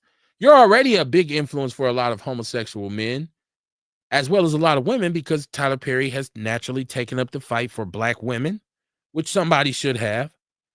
He's come out and said, hey, man, nobody's created more Black millionaires than me. He is paying a lot of actors. Shout out to Tyler Perry for giving Sinbad. Sinbad had a stroke. We are cheering for Sinbad. Absolutely. But that movie Straw, like, it's totally told from a down and out sister's perspective. The one thing about Tyler Perry that's always kind of thrown me is that there's like such a lack of Black characters in his movies with integrity. The Black males in his production, in his movies, are usually just really like horrible. Even the great Glenn Turman, if you know about Black cinema and Black actors, Glenn Turman, who was in Cooley High and who was on A Different World and so many movies and shows over the years, he was just an ass on the movie. But most of Tyler Perry's movies are pro-sister productions. And that's cool. That's cool. But like I said, and once again, brother, there's no shame if you're a homosexual. It is what it is. You have to deal with that. But like, it's like, you're lying and we can all see it. Like, so I just feel like he should come out the closet and say, hey, no, man. Yeah, I'm gay. And that's what it is. But we'll see. I don't think Tyler Perry will come off $260 million. And it's supposedly that he rubbed on his thigh. You having boy parties. So, I don't know. Well, we got good news this week. Sort of good news. The NAACP decided that they, for the first time in their 100+ year history, will not invite a sitting U.S. president to their annual convention. I said it's good news, but I was unsure because I'm not really totally convinced that the NAACP is still relevant to Black people in America. I don't know what their real spot is in terms of relevance. I know here in Milwaukee, we don't see their impact. There's some programs they're running. I'm never going to take anybody's shine, but it's nowhere near what it once was, and I don't think it means to us as much as it used to. It's the same as the Urban League. The Urban League does great things, but I don't know that it's what it once was. But I mean, it's significant in light of some of the things Trump has done, some of his policies, some of the political upheaval he has caused in this country. I think it's only right that people stand against him. I'm not a Democrat. I'm not a Republican. I'm just a foundational Black American, and I recognize that Trump is a white nationalist who's very callous in the way he's running our country. In terms of people who are not white, and I know a lot of my people want to debate and argue that he is not a racist or that he hasn't done anything to us, and in some cases they say he even likes us.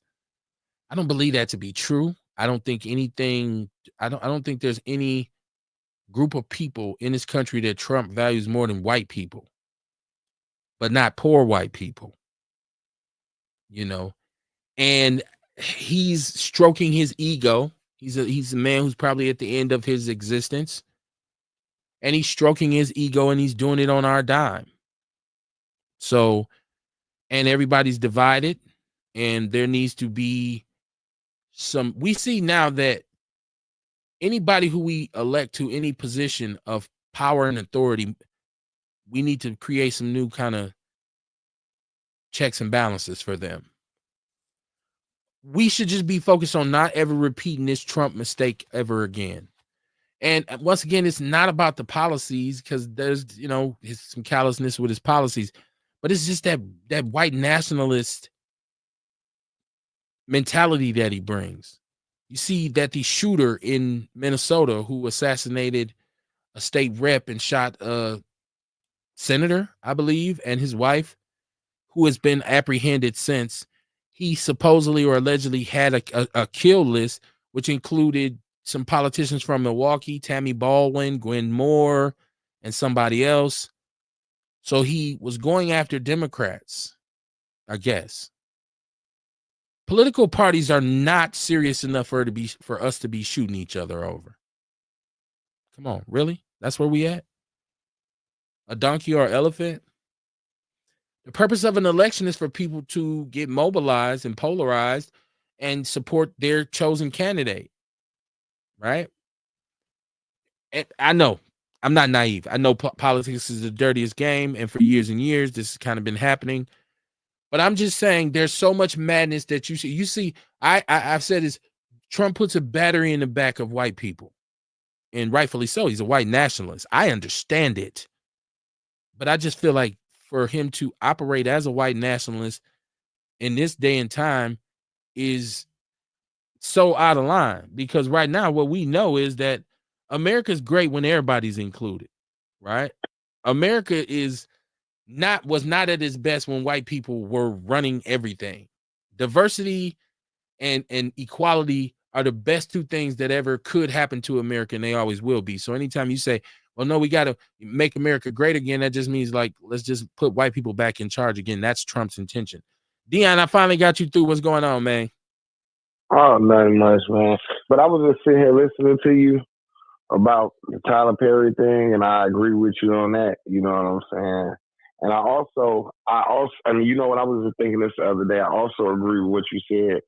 Some way, somehow, they need to have it where the president of the United States can never do this again. Can never, ever, ever, ever do this again. Because that guy, I mean, man, I just don't understand it, man.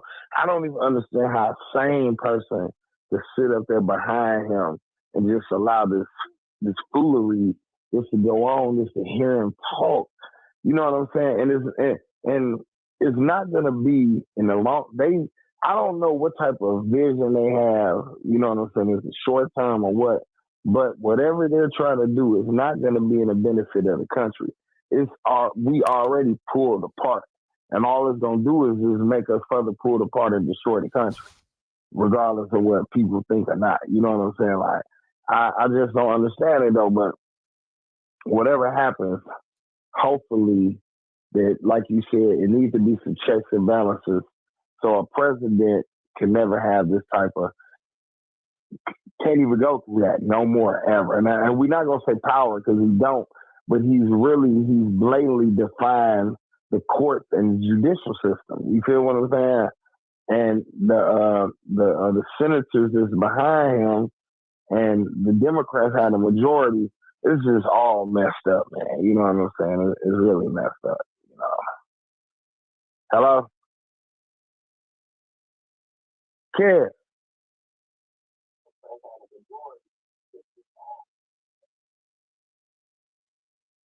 Yeah, so I just really don't understand that, you know. But hopefully, things will be able to get back to where they was if during the midterm elections that they could put enough Democrats in the Senate. But they already are drawing up articles of impeachment for him right now as we speak.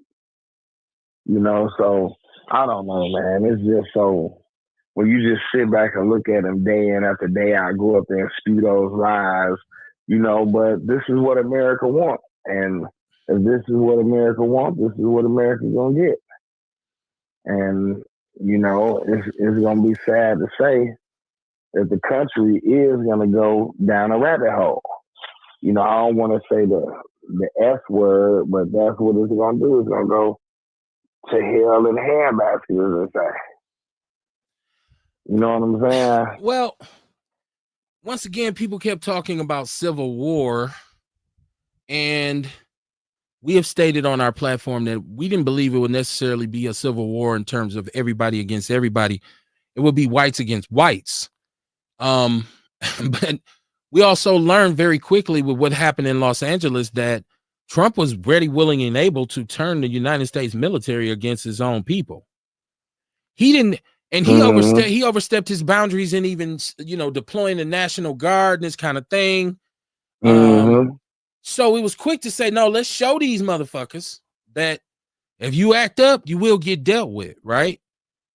Which was wrong. Like, it was wrong. Like, why wouldn't you allow the state of California? And I know staunch Republican they weren't doing anything. They're liberals, and no, the state has rights. Like you said, the litigation of what's going on with Trump is what's important. And once again, I said that. I know people were worried. Remember, Dion, you were one of the biggest kind of vocal opponents of Project 2025, right? And you was like, no, man, this shit is going to be crazy, and this is what he's going to want to do, and this is what he's going to put in place. And I kept saying, I totally agree with how you feel about it. But what has to be the stopgap was the judges and the people. I felt like the people wouldn't lay down for this, right? Now, how many, I don't even know, because I can't keep track of how many injunctions, legal processes going on to stop something he's done via his executive orders. It's so many, and there's more coming every day. But don't you think that's tying up the court system now? You know what? I can't say tying it up if it's something that needs to happen. If it does tie it up in legality so that it can happen, the longer it's tied up, the less the likelihood of it becoming a real thing. You know, at least maybe we can stall him out, Debo, right? Like, stall him out until we can vote again, or we can go through midterms and kind of check the balance of power in Washington. Like that just to hold it up. I think that had to happen. But once again, when you see millions of people all over this country, and the great thing is this fact that these were majority white people, and shout out to my black people for not jumping the gun and running out there for the No Kings joints. Just how we kind of sat back and watched the Latinos rock, we watched the No Kings too. Like, let me see how they react to it. We ain't playing Captain Save-A-Ho, and I'm digging that. You know what I'm saying? So, but the fact that millions, and this was across party lines, this wasn't just all Democrats who were out there at these demonstrations. Millions of people. But it does make me say, where was y'all at during the election? Yeah, that's what I said too. I looked at that shit. I said, "Fuck these marches. What was y'all at November the 5th?" You know what I'm saying? On the real though, you know what I'm saying? Fuck getting out here now.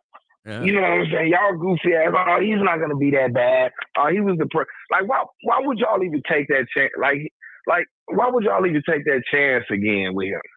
You know what I'm saying? It just don't make no sense. It's like playing Russian roulette saying, "Oh well, it's only you know, the first chamber they go off and hit me in the brain. You know, let me try the other 5." You know, and just steadily click until it finally blow your fucking brains out. You know what I'm saying? Like the guy, you know, I mean, I ain't gonna lie to you. You know what I'm saying? He has no decorum about himself. You know, even with the thing with the governor of Minnesota, instead of calling, giving his condolences, he said ignorant shit. You know what I'm saying? Like, come on, man. But you know, the killing part though, this is what I like so much about it. Or white people always sitting up there thinking they shit don't stink. You got the stankiest piece of shit sitting up in the White House, and he reflects all of y'all. You know what I'm saying? He reflects all of them. I don't care who. Well, white people is not that bad. And this is white. No, not in my eyes, man. No, not in my eyes. Because regardless of whatever, they still got some bias and some racist towards us, or whatever. So they got they piece of shit sitting up in the White House, and everybody just following him is right behind him with no respect. You know, just none. Like, come on, man. The people got assassinated, and you can't call, and you turned it political about the governor of Minnesota instead of calling and giving your condolences. You know what I'm saying? Like, even if you didn't mean it, you know what I'm saying? This is a moment where America's supposed to come together as one. And I don't believe in none of that shit, though. You know what I'm saying? All that shit is be a lie. I just like seeing it, and then, you know, you hear people try to reflect it and say, well, we're a strong country and we're this and we're that. No, we're not. No, we're not. No, we're still a strong country. You can't, like, America's still a major player. We have stubbed our toe, okay? And it's time for everybody to admit that. And see, here's the thing. First of all, shout out to my cousin Mariah Johnson in the chat room. How you doing, cuz? What it do? Hey, what it do? Cuz, I seen Cuz on there too. Hey, Cuz. Hey, watch out now. Watch out. I don't like the way you said that. And this is Sharita Shaw just asked, shout out to her. She just asked a very great question. Was Biden better than? He was not. And see, here's the issue. There was changes that needed to be made in America. And I think everybody knew and just were kind of aware that, hey man, some shit got to change. Like this country is in bad shape. But partially what happened was we had Trump as a president before. Because coming off Obama, the economy was strong, unemployment was down. I'm not the biggest Obama fan in the world, but I'm not an Obama hater. Obama did a good job of being the president. Was he a great black president?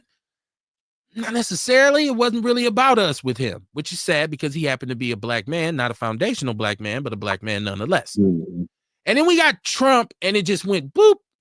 And in order to get rid of him, we got Biden, which none of us were enthralled with Biden.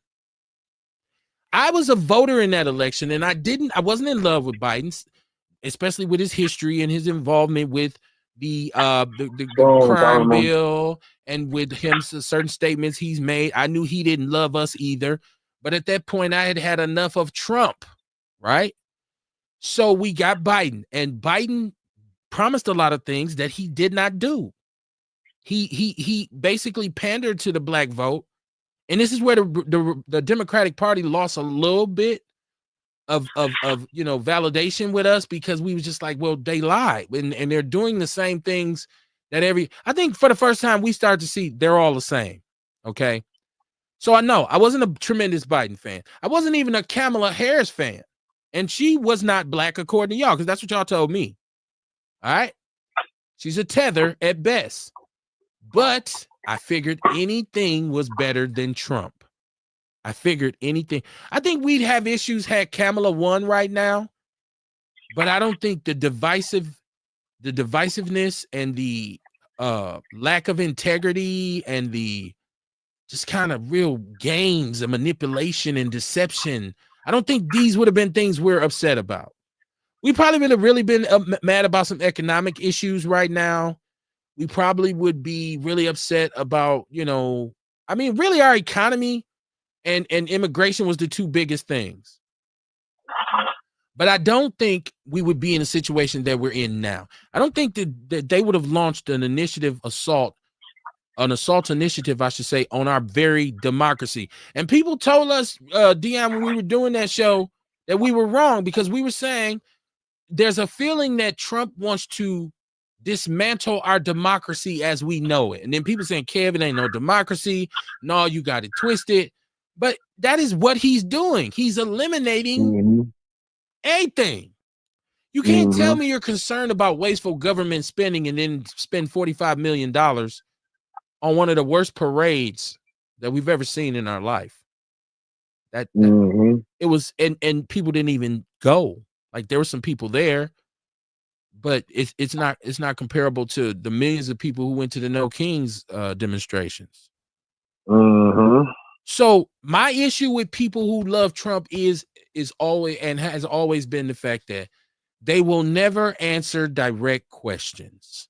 They will tell you one thing he's done that they like, and when you ask them when you come with this laundry list of all the things that he hasn't done or all the things that he's done that are improper, they will not answer that shit. They would tap dance. Oh man, no, but so it gets exhausting. It gets exhausting to have these conversations with them, and that's why you won't catch me on Facebook participating in any kind of back and forth in regards to Trump. I'm really not a person who's going to debate with you on Facebook anyway. But you know what though? I heard black people say, "Oh, he's a strong president." How? Yeah. Like, how? I mean, yeah. Right. Like, in what regard? Like, all of the things that I heard black people say about him. He's a businessman, and black people should always be concerned with this money. We should be. It's a thing for us. We need economic empowerment like a son of a bitch. But I don't. But I haven't seen it come to fruition. All I've seen him do is attack a bunch of institutions and say, well, we want the government to be more efficient and we saving all this money. But okay, so what are you going to do with the money? Where's it going? Your bill. Well, I knew the money wasn't coming back to us anyway. Well, his budget, the big beautiful bill, gives tax breaks to wealthy people, and it cuts social programs to other people, to poor people, right? Sharita Shaw said all this shit is weak right now. That's why I call the show complicated. And check this out. I like when we talk about, because I see a lot of people on Facebook. I got to get this out too. I have to get this out. I see a lot of people on Facebook and people in general criticize nonprofits and social service agencies, right? And I've been in education, social services, and nonprofit work for the past 24 years. And I can guarantee you there are some social service programs that are absolutely needed. There are some nonprofits that do things that are not being done for a certain percentage of our population.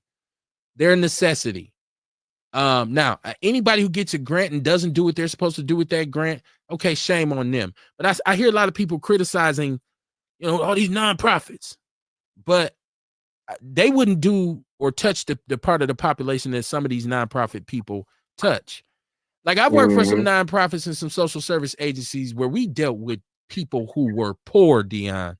I'm talking about people who had situations and circumstances, right? Like I've sat in children's court trying to help reunify a family of a mother who's lost custody of her children, and the dad had been incarcerated, and the children were in foster treatment homes, foster care all over the city, trying to get that family back together. I've done that work through nonprofits. So when people, run their mouth, it's like, man, sometimes you just need to shut the fuck up because you don't know what you're talking about. I agree. There's some wasteful. I mean, it's bad mailmen, it's bad firefighters, right? It's bad cashiers. You pull off from McDonald's sometimes, your fries ain't there or they cold.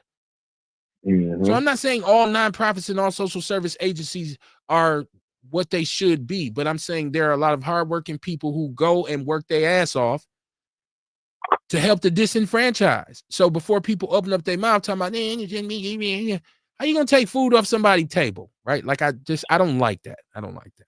Mm-hmm. But I got you here. So I was talking about Puffy earlier. Now, I don't know if you've kept up with this trial, Dion, and anybody out there, please chime in. Once again, the number is 262-202-5131. Our chat room is popping. I don't see Puffy being found guilty of RICO charges. This does not look like a RICO charge. Okay. Yeah, I ain't looking at the trial. Well, ain't nobody really been able to look at it because they haven't allowed, cameras in the courtroom. But based on the details that we're getting,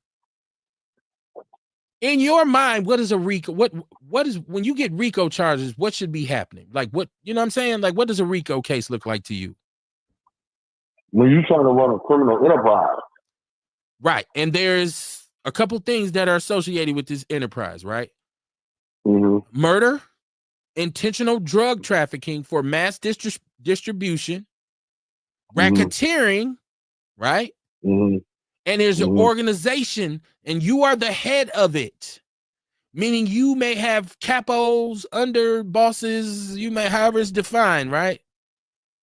I'm not seeing that in this trial. What I'm seeing is a bunch of people coming out telling us what we already know, which is that Puffy is a nasty, freaky, bisexual pervert. That there's some drug usage involved. I thought that there would be bombshell testimony that said these people here were underage. From what I've heard, there's been no underage testimony. What we've seen is what we've seen women who've dealt with him that said, like even the one girl who said, or woman, she said she was raped. Said Puffy raped her, right?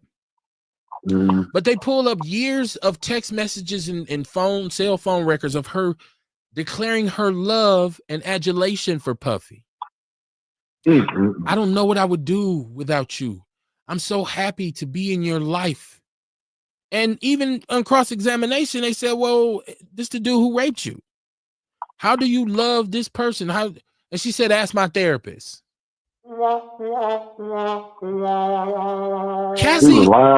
Cassie herself has stated that she, at one point, was more into the drugs and he was worried about her. And she initiated, she was all of a sudden, she went to organizing the freak-offs. And her excuse is, well, I just wanted to please him and keep him happy. Yeah. If you ain't like no nigga letting in your mouth and kissing on you, you would have never did that. Now people saying, but Kevin, he was manipulating her and he was, and I'm like, well, that's not, once something is consensual, it's consensual. I can come years and years later and say, well, yeah, I consented to it, but the reason I did it is because I liked her. So then that person should go to prison? I just don't think the RICO charges stick. Go ahead. Yeah, I think everybody should have learned a lesson from R. Kelly, though. You know what I'm saying? Like, motherfuckers they should have burnt their tape.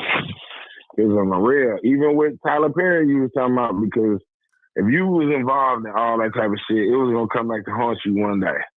But I feel like it's something bigger behind it, though. You know what I'm saying? It's always something bigger behind it, some mischievousness.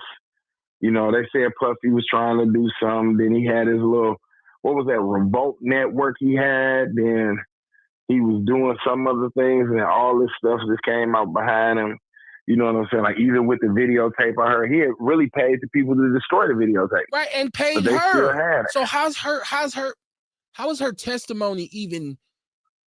You took $20 million, $30 million already.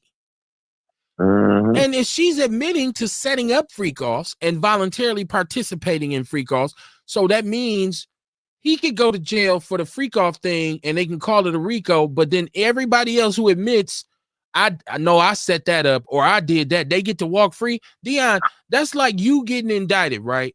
And you the drug dealer.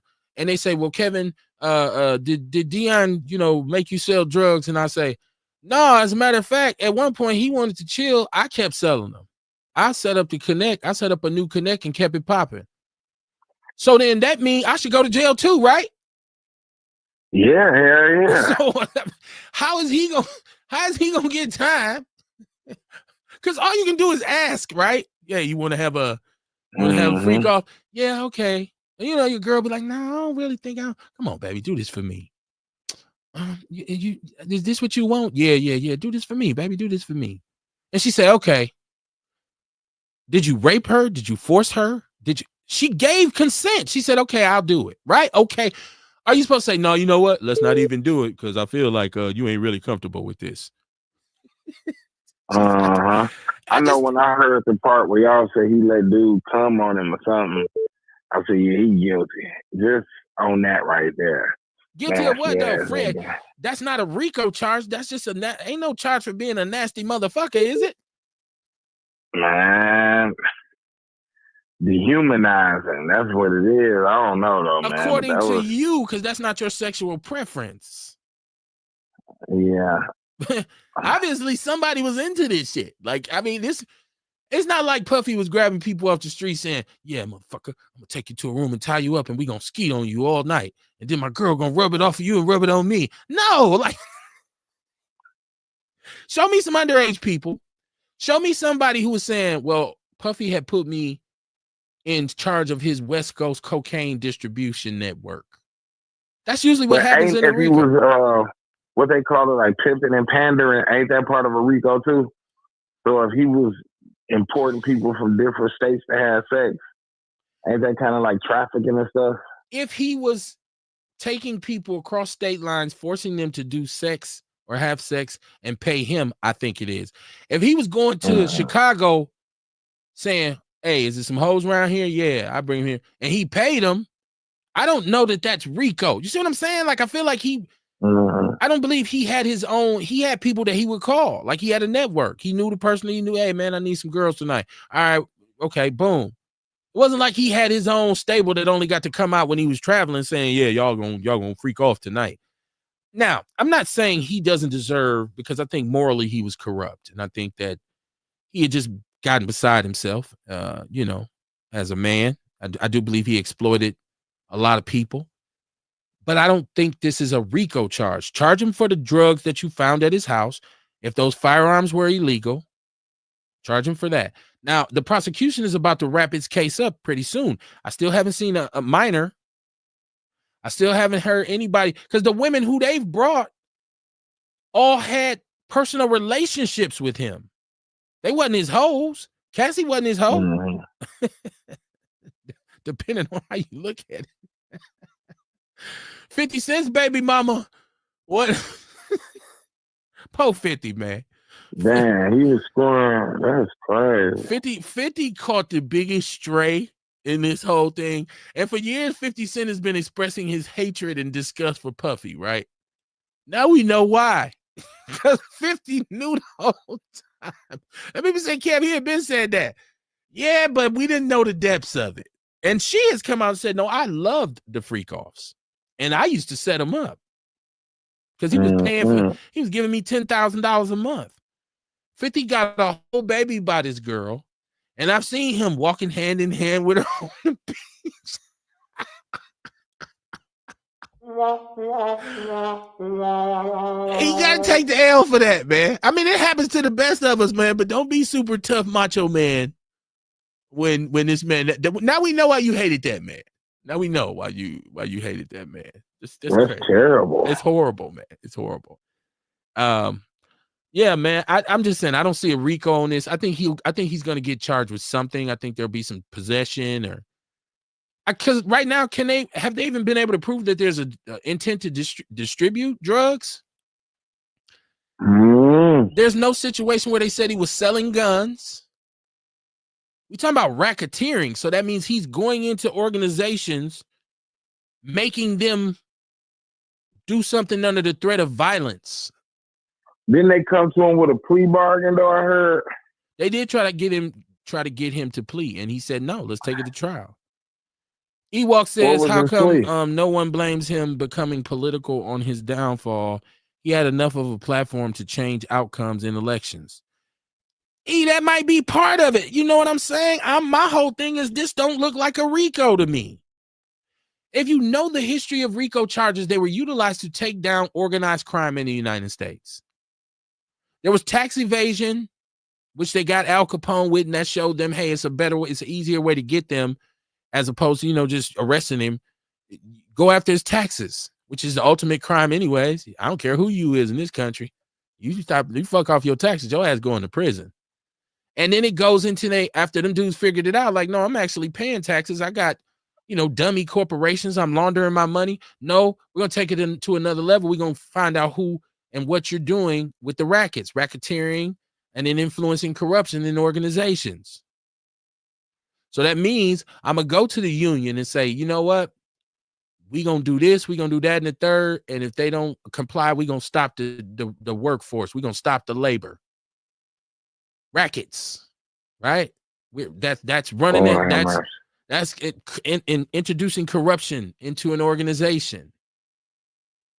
So, and there's so many other charges that you get. Conspiracy under RICO. There's a bunch of things that the government proves under a RICO Act, and you say, damn, this motherfucker really was running a criminal empire. Was Bad Boy a criminal empire, or just a freak show on wheels? Damn. Is it that he knows a bunch of high-powered people who have money, who have wealth, and who have influence that participated? Because it's a lot of people who participated, just like the Epstein joint. Man, some of your favorite people is probably at some of them Epstein parties, man. You notice that shit still ain't came out fully. Remember they said Ghislaine Maxwell, she's still alive. Remember they said Ghislaine Maxwell was going to come out with all this information? What happened to that shit? With this list. What happened? Elon said because Trump on there. Yeah, that could be true. Elon done backed up off of it too, though. He said, hey, hold on. Hey, did you hear what's dude name? The ABC reporter that just interviewed Trump. It ain't funny though, but they fired dude, man. That shit crazy, man. Well, Trump is, once again, Trump has threatened. Freedom of speech is supposed to be one of the greatest things about living in the United States of America. Trump talking about, he's telling major networks, we don't make the FCC take your license. That's part of Project 2025. Right. Yeah. So, but people tell you now he good. No, I like him. A brother told me he loved Trump because of what he do for the veterans. Now I see that he's cutting the shit out the VA. That's sad. Hey, it is what it is, man. It's our reality that we're living in. And now you see he's going after, he's about to start his own cell phones. The Trump phone about to come out. And you know what? Every day people be like, if Barack Obama would have did half of the things he did. Barack said these people are morally corrupt. Barack said it. Yeah, he did. Somebody just need to come out just with the real. Stop being politically correct and get on there and talk that shit on the real. Say this motherfucker is. Well, there's a lot of people saying it. Dion, you always recommend stuff to me. I recommend the Daily Show with Jon Stewart to you.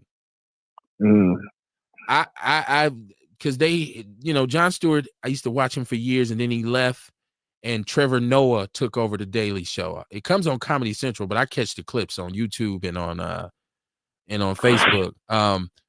And I never could connect with Trevor Noah. He's South African. He's he's black, but his humor never appealed to me. But Jon Stewart, in terms of all the political yakety yak shit that you want to hear, he heats Trump. He burns him down. Just the hypocrisy of him, though. Just the ridiculousness of him, right? Like, so I would say watch the Daily Show with Jon Stewart. The shit will make you laugh your ass off. Man, you just can't take it though. Like, it just be you know what? I can take it if it's. Sometimes I need subjectiveness and sometimes I need objectiveness. I need to look. It's balance. I don't need to listen to anything that's going to tell me that I was right about everything. I need to hear or watch something that's going to say, oh shit, I didn't know that. I was wrong about that. I was misinformed about that. That's the kind of shit I like to hear. I don't need my ass kissed. I'm not like in the clicks and likes. They like me. They don't even know you. Mm-hmm. You know what I mean? The truth is the truth is the truth. That's the way I operate. So, and his can be slanted at times. But he's not really a liberal from my perspective. He's not really conservative, but he is liberal about some things and conservative about other things, which is a great balance for me. So, he's funny as hell. So I trip out. And it just reminded me of why I always wanted my own platform, because I used to watch the Daily Show and the Chris Rock Show and Bill Maher years ago when I was in school, when I was in college, and be like, dude, I got to give me a platform one day. This shit's hilarious. And it's smart at the same time. I like smart humor, man. I like smart humor. But no, so that got ignorant, man. It just be too hard to deal with sometimes. Yeah, and you mentioned Tyler Perry. I don't know how much of it you heard, but and once again, let us say this. Being gay in itself nowadays is neither a surprise nor necessarily something that's going to shame you for the rest of your life, right? But lying about something and then getting exposed is something that'll never go away. So I would say, I don't think that this latest lawsuit, $260 million lawsuit against Trump, is, has any validity or whatever. Not Trump. You mean I'm sorry, Tyler Perry. You're right. I'm sorry, Tyler Perry. I don't think this $260 million lawsuit against Tyler Perry has any validity, but it does, if nothing else, show him in the light of a homosexual man. The text messages, the fact that, you at one point had this man laying up in your house and you were rubbing his thigh. He took the dick. Well, I don't know. I can't, because there's no information that talks about actual sex. But if you read the text messages that have been released, I did put them in the People's News Network. If you read the actual text messages, there's conversation back and forth that I would say a heterosexual male such as you or myself would have with a woman in the way that you kind of flirt with a woman. Like, oh man, I'm trying to see you tonight. What's good?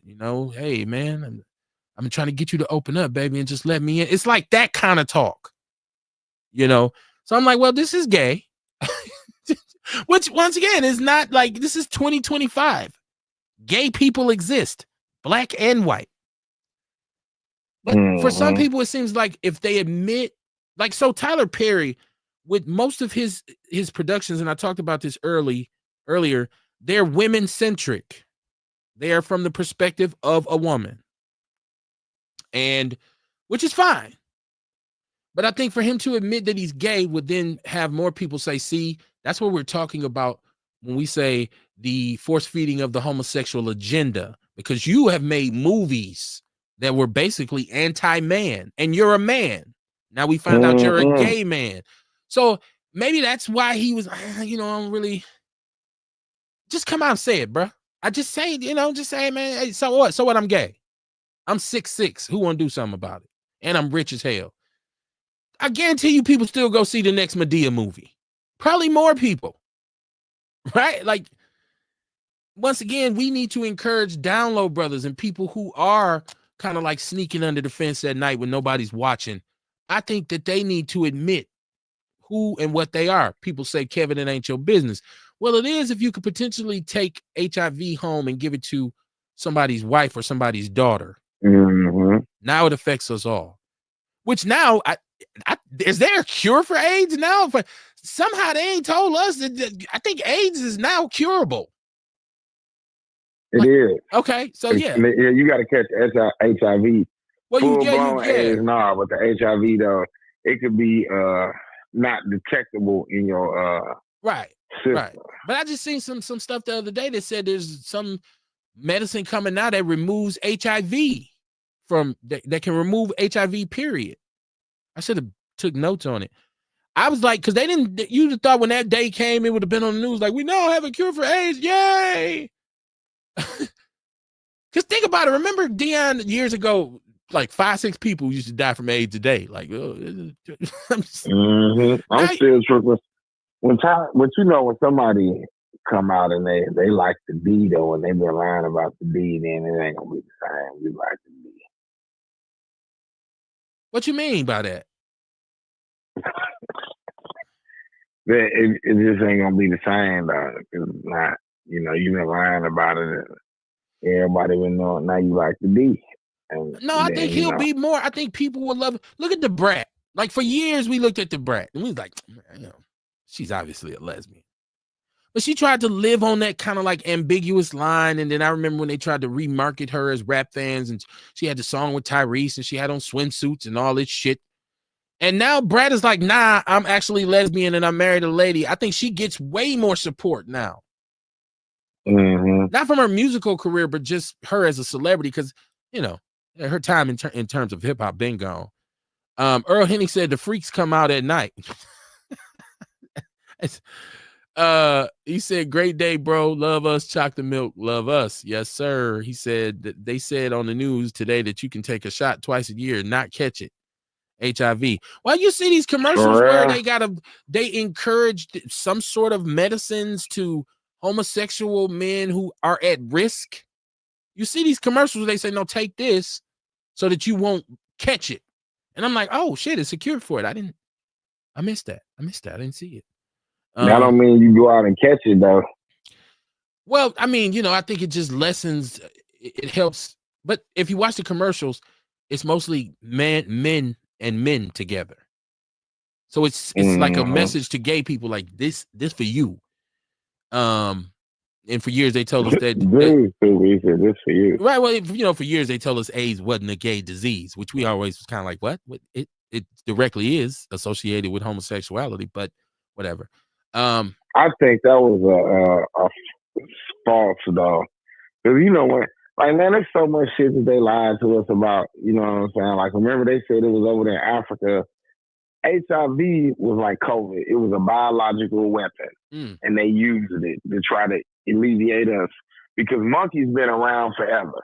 And for one, I can't. This is like with the with that whatever that market they had over there in China. That shit been there forever, and ain't nobody got sick. You know what I'm saying? Like, why it was only monkeys in Africa? It's monkeys all over the world. Goddamn it! Probably. I know it ain't no monkeys here in the United States, but it's monkeys all over the world. Why ain't the monkeys only in Africa had the AIDS? And who in the fuck is snatching the monkey out the tree and fucking him though? You know what I'm saying? Like, what? You know what I'm saying? I don't know that was necessarily the process about somebody having sex with a monkey. I think it was centered around somebody may have been bit by a monkey, or because you had to penetrate the monkey. Well, no, it's any exchange of fluids, so it doesn't have to necessarily be sperm. It could be saliva. It could be, and I'm guessing this. I'm no AIDS expert, y'all, but and then they traced one of the first documented cases here in America. In San Francisco, it was a white man with AIDS. So yeah, I don't, you know, once again, and that's a whole different show, Dion, to get into, you know, was AIDS, you know, developed in a lab, or if it was made to eradicate black people, it went wrong horribly off top. Anytime they do something to try to fuck us up, it go wrong. Yeah, but this wasn't effective at all because white people caught that shit just like, you know, boom, boom, boom, everybody, you know. I'm just saying, I don't, you know, people out there, I love my Outlaw family. If y'all got more information on this, hit me up, let me know. I just always looked at it like this disease came here and it was passed initially by a homosexual man. So that made it a disease associated with gay people. I've watched several specials. Like I remember the singer Sylvester, who was like a super popular gay singer. And, you know, back in the days, I used to always watch Unsung, right? And I didn't know who this dude was. They was like, you know, Sylvester, this black dude. And I'm like, what? And then I found out when I started watching, like, oh, this dude was gay. Like he was a drag singer, you know. And he talks about him and a lot of other testimonies I've seen from gay celebrities that how many of their friends died in the early 80s when nobody actually knew what was going on. Homosexuals were dying just in mass. And so they were one of the first people to say, hey, this is killing our community. Now, straight people who snuck under the fence or played both sides of the fence got caught up in it too. And then we know intravenous drug use and things of that nature. But by and large, it was a disease that was associated with homosexuals, male homosexuals. And intravenous drug uses too. I said but that. I don't think. This is Earl Henning. He said, ask Magic Johnson, he could tell us. He said, quarter nickel, diamond penny. They say monkey pussy better than any. Who said that? Earl Henny in the chat room, quarter, nickel, diamond, penny. They say monkey pussy better than any. I've never heard that before in my life. I've never heard that. Me Earl. neither. That's why I was like, and I'm old school. I've who never heard said that? I've never heard that in my life. So yeah, I'm cool on the monkey P, man. I'm cool on that. Man. So yeah, once again, it's very complicated issues we have here. That was the whole purpose of the show tonight. It's complicated. Like you going? Oh yeah, you say you ain't gonna step down there tomorrow. I'm gonna go down there early to Juneteenth to represent. But I heard that. Well, I ain't gonna say I heard it because you said it today, but they was also talking about it on other networks about the Taste of Summerfest or whatever that shit is. Taste of Juneteenth. You got to pay $100 for a ticket, and like, boy, please, I wish a motherfucker would. That shit ain't that serious to me. On the road, I'm gonna go down there about 11 o'clock, see some people, grab on some women that I know, and go on to get back home. You know what I'm saying? I ain't with all that bullshit. I don't even want to be down there past 1 o'clock. I probably ain't gonna even stay that long. Because, I've been having a hard time shit out there in that hot ass heat. Then it might rain.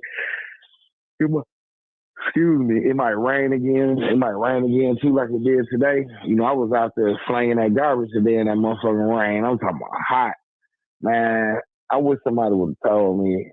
My mama did that job wasn't for me, and I'm gonna keep it real, Kevin. It just ain't meant for me, man. Like you say, you don't want to do no blue collar work. Nah, that ain't for me right there. I said manual labor at this point in my life is not for me. That's what I said. I'm not physically. It's not within my best interest to be trying to do some manual labor. Now, if it came down to, do this or die, I would have to do what I have to do. But the reason I chose to pursue an education and tried to get in a career as opposed to just a job is because I knew that manual labor long term was not for me. My father told me this. Now, let me get to the chat room real quick. Sharita Shaw said the first person I ever heard of having AIDS was Arthur Ashe, the tennis player. It traumatized me. I Rock Hudson, like I remember, just my mother would point it out, like Liberace, all them people. She said correction from before. That's what Dad is a part of. Correction from before. That's what her father. Yeah, your father seen his name, Jericho's Barbecue on there. Taste of Juneteenth. And that's what we were talking about the other night. But no, my father worked very hard, man. He was in his late 50s, early 60s, because he passed away at 63.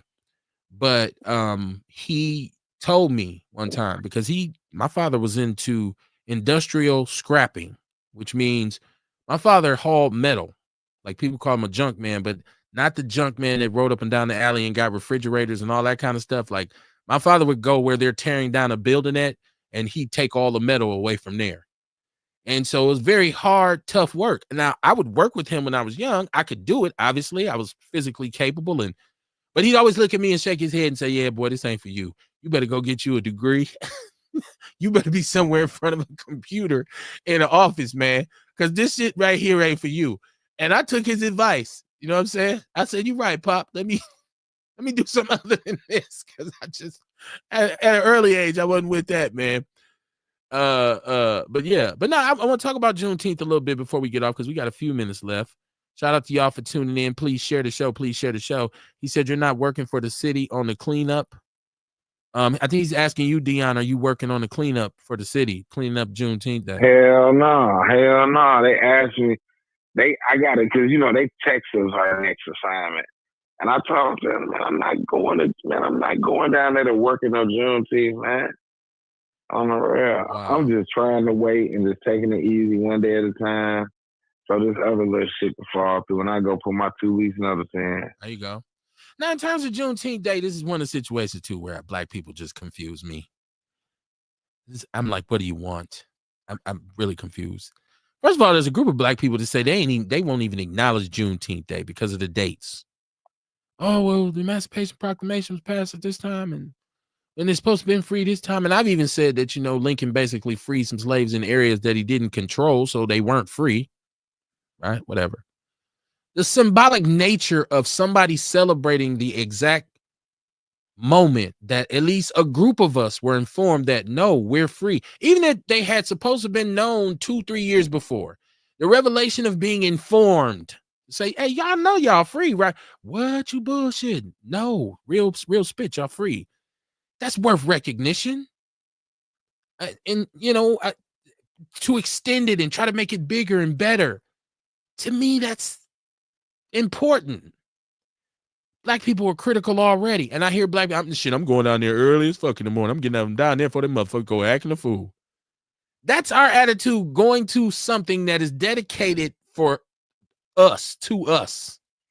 I agree. That is horrible.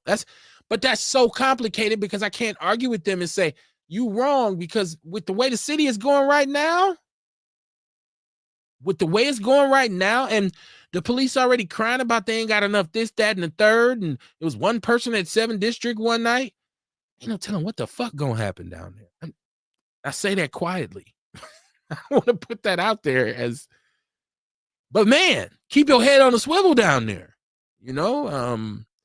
There's a reason why it ends so early now. It used to actually go until midnight. It's the reason why. Because we should police ourselves down there though too. Like if you see niggas on stupid shit, man, put them to the side. Like, hey, clear it, man. Chill out with that, man. We don't need that down here. You know what I'm saying? So why wouldn't somebody have gone? This is me being black. Why wouldn't we have gone to the Nation of Islam and said, hey, we're gonna need some real thorough security, and we would like to, get you brothers, some of y'all to come down here and support us just to keep the community safe. Why we can't have the Jehovah's Witnesses come down there? And Jehovah's Witnesses ain't really known for providing security for nothing. Whereas the FOI and the NOI are, Fruit of Islam is pretty much somebody you can depend on them to do security for events. I know there are a lot of people who are scared of them, or a lot of people who, you might have some black snots who think, oh, I'm not going to talk to them. But why wouldn't you? Why wouldn't you? If we're going to say let's police ourselves, how do we do that? Like, if me and you see shorties doing some bullshit, we could pull one of them to the side like, hey, little bro, chill that shit, man. You know these white people down here, your fool ass and end up and in get jail. Shot in the process by one of them. Black people. But you know what, though? I have luck, because, like I said, I have luck sometimes when I holler at the little guys. And one time, a little guy was about to get on one of the drivers I was with, because he took his garbage can and turned it upside down and threw it in the back of the truck, his recycling bin. And little dog came out the clutch. I was like, look, man, that shit ain't that shit. We gonna go to jail and be on Fox 6 over some garbage, my God. Over some garbage. Sometimes that little voice where they could think like, man, yeah, you right. You know what I'm saying? Like, that shit can, like, one mistake a second can end your whole life. Is it worth it? You know what I'm saying? At least not down here. If you're going to do it somewhere else. But don't do it down here. You endangering other people, and they're going to get you. And they might get you. You know what I'm saying? I agree with you. I agree with you. But Dion, there's a risk involved when you. Now, there's some youngsters I can holler at too, right? Like, I've been able to work with young people. Hey man, hold on, brother. Oh, hey, hold on, youngster. Hey, man, no, man, you don't want to do that. But it's some who gonna look at me and be like, you better get your old ass out the way. I ain't got time for that shit. So I'm just gonna stay away, right? But there's people whose jobs, who we pay as taxpayers, who are deputized to do this. They should be in full force tomorrow down there. They should, and people should have to say, it was so many police. I don't want to hear nobody complaining that it was a lot of police down there. Yeah, that's another thing I don't like too. You know what I'm saying? Like, why do we need the suppressor to be down there at an event that was for our liberation? Like, they are, they already mad about it in their mind. They just getting a little overtime. You know what I'm saying? Because, you hear when you go on social media, you be like, oh, why do they get it, Dave? Why is it not a white people's day? You know what I'm saying? Are you really that naive to think we don't need police at Juneteenth Day? And you asking why? No, I'm not gonna say we don't need police, but we don't need them in full aggressive force down there. I ain't saying nothing about being aggressive. I said in full force, meaning be present and aware. Man, shit. You ain't been there yet. You probably ain't been down there yet. Man, I went down there last year. It was there with like a tactical team down there. You got them on horses. You had them on bikes. You know why? You had them sheriff. You know why? Because the year prior, how many youngsters got shot? 5? I don't know. Yeah, I know. I remember. Over the years, how much crime has been committed at Juneteenth? Look. I hate to be kind of put in a position where I sound like I'm, caping for massa, right? And I know you like to set me up as that, right? Like, but I'm saying, I want every law-abiding citizen, every foundational Black American who goes to Juneteenth Day to go there, enjoy the culture, enjoy the brotherhood, enjoy the cultural epicenter that we have in this city, fellowship with each other, break bread, spend some bread, and get home safely. I don't feel like anybody who goes down there with the intention to really enjoy this festivity, for us, number one, being one of the first, we were the first northern city to do it. And it was only 6,000 at the first one. What was there, 50,000 last year? The growth of this is incredible. This should be utilized for what it is. It should really be a starting point for us to establish a movement that continues throughout the year, and then we celebrate it every time this comes around. But you got a small element of people who be like, nah, fuck that. And if there's no cops, that's why you and I in plain clothes couldn't police them. Because that element doesn't respond to somebody who's not deputized. They look at that badge, that means something to them. Oh shit, there go the police. Whereas you just like, get your old ass out of here. So yeah, I want us to be able to enjoy us. This is my issue right now with young, old, anybody who's disruptive in our community. Right? If I can get my ass up and go to work and do what I gotta do to just have something, what gives you the right or makes you feel like you have the right to come and take my shit? Because you don't have. And then if I call the police, I'm a snitch. Or when the police show up, you be like, oh, these motherfuckers, why they over here? Because you keep taking shit from people. I agree with you. I do. I agree. So, I'm just saying, like, we got to make it. But I don't agree that we need, but I still don't agree that we need the police down there in full force. Because what is that showing about us, though? It says a lot. It says a lot about us, Dion. It says a lot. Hold on. Now, let me see. He said, this is Rita Shaw. She said, FUBU, for us, by us. She said, this is Earl Henning. He said, I haven't got my 40 acres and my mule yet. Yeah, stick around for that. Earl Henning said, if you shoot your mother, stab your nephew, shoot your sister, or shoot your brother, anybody can get it. I agree. It's everybody out here right now. That's why, look, I tell my son this all the time. I ain't trying to stop you from living. It's hot right now for youngsters. Like you can't be out here, man. She said, I agree. Playing the devil's advocate is rough. This is Sarita Shaw. She said, clap, clap. Earl Henning said, the new class of 25 gonna be down there. Graduated yesterday. Police recruits. They should be down there. They should be down there because they should know what they signed up for. They should be down there. They should, because they should take them down there. But do you see what I'm saying, though? You said, what do it say about us? Is what you said, right? Yeah, like why? Well, white people have their events and they, the Harley events and the white supremacist events. They don't have the police out there in full force. They do have law enforcement, and when they haven't, white dudes right now, what's been the common practice? Motherfucker just come through in the truck and hit everybody. Even though the dude who did it here was black. I'm not talking about those type of events. I'm just talking about, when they do their thing. You know what I'm saying? Like, we can go out there in Washington County at the Washington County State Fair grounds when they be having their little thing. You might see the sheriff walk out there a little bit, but they presence ain't felt. But man, where I see the police at most of the time, right there on Locust. Right there by Fastest Friendly. They be on horses, bikes, motorcycles, and they be having tactical gear on. And that's where they need to be. That's where they need to be. That's where they need to be, Dion. Like, We got to stop playing this game of, man, why they saying, if they But don't, you know what though? To keep if it they're real not with there, you, what you think is gonna happen? If there's no police presence there tomorrow, what you think gonna happen? You think it's gonna be all good?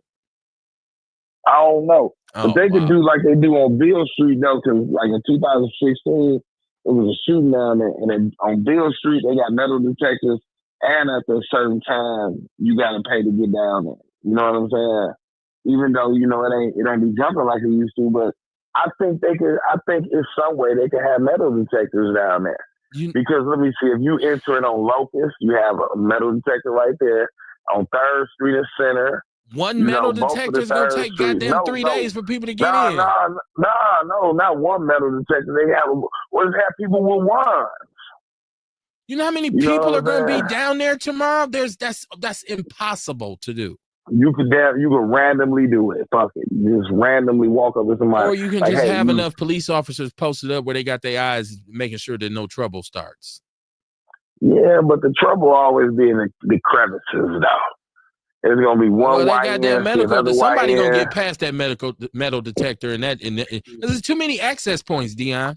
It's not like they have a gate. They don't have a gate. Okay, get in Juneteenth here. Like people come from all the surrounding areas, just from come walking between two buildings, like, oh shit, it's Juneteenth Day. You know I just don't think ain't like they got a gate. I just don't think we need to post. It's like the overseers are still overseeing us. They just wearing uniforms and got badges and guns. I think that sometimes our behavior dictates that the overseer's there. I'm not one for over policing, man. I'm really not. But once again, I say this, and I understand that when you do over police a community, what happens is the people who are not criminals end up suffering, right? So all of a sudden, I'm not even a criminal, but I'm getting sweated by police. Should I be mad at them police, or should I be mad at the motherfuckers who are the reason why the police are there? Or we could do like they do at Mayfair. Stop me, like, okay, at Mayfair Mall, they see the young niggas. Now, you say you want the police to be walking and mingling in the crowd. Okay, cool. When you see the young niggas with the hoodies and the pooch icy masks take that shit off. Take that shit off. Stop and frisk. Yeah, stop and frisk. Man, y'all got to move around. Hey, man, y'all got to take the masks off. Boom. Come on, man. We're cheerleaders for foolishness. Then we want to throw our hands up and be like, why are all these police here? I'm not trying to be overly critical of my people. I'm just saying we're complicated in that. Because once again, I understand that police, the track record that police have with our community is horrible. We know that police have murdered innocent black men and they never get convicted because of qualified immunity. We know that police are there to enforce the law, and a lot of times they ain't trying to hear shit. They'll whoop your ass. We know that. So what we should be doing is trying to create situations in our community where we can look at them and say, we don't need y'all here like that. We can't do that right now. Yeah, exactly. You see what the sheriff of Florida said? Oh, yeah, he's gonna kill all you niggas. Yeah, that motherfucker said, I'm gonna call your family and tell them where they can go get your remand. Come get this. Man, that was some deep shit. It sure was. So, and then nobody acted fool either. Yeah, it's ways that the police could just, like you said, you see the young niggas, they walking in groups. Hey, y'all come here. Had a wand them down, pat them down, whatever. The marijuana smoke shouldn't be out there. People smoking marijuana. There shouldn't be no liquor in there. I think there's ways to regulate it. If you don't hear them people, when they have Strawberry Fest and Cedarburg got all that going on. Yeah, but I think you're comparing apples to oranges, and I'm going to tell you why. But let me get to the chat room. Cynthia Armstrong, she said nobody's raised them. They are demons, and they have no souls, no empathy, and no regard for human life. I think she's talking about the youngsters. Are you talking about our youngsters, my sister, or who you talking about? Yeah, she is talking about them, I think. Earl Henning said they don't put theirs on the news. The only reason we don't know. He said move it to Summerfest all day. Interesting. Now we can put the metal detectors. You know what I mean? If you do it like that, but then black people gonna act a fool. It should be held in our community, right? It should be held in the neighborhood. It shouldn't be an event that you got to pay X amount of dollars to attend. The sad fact of it is there's a small element of our community that exists to fuck your day up. And I get it. I get that, you got this group of people who feel so disenfranchised.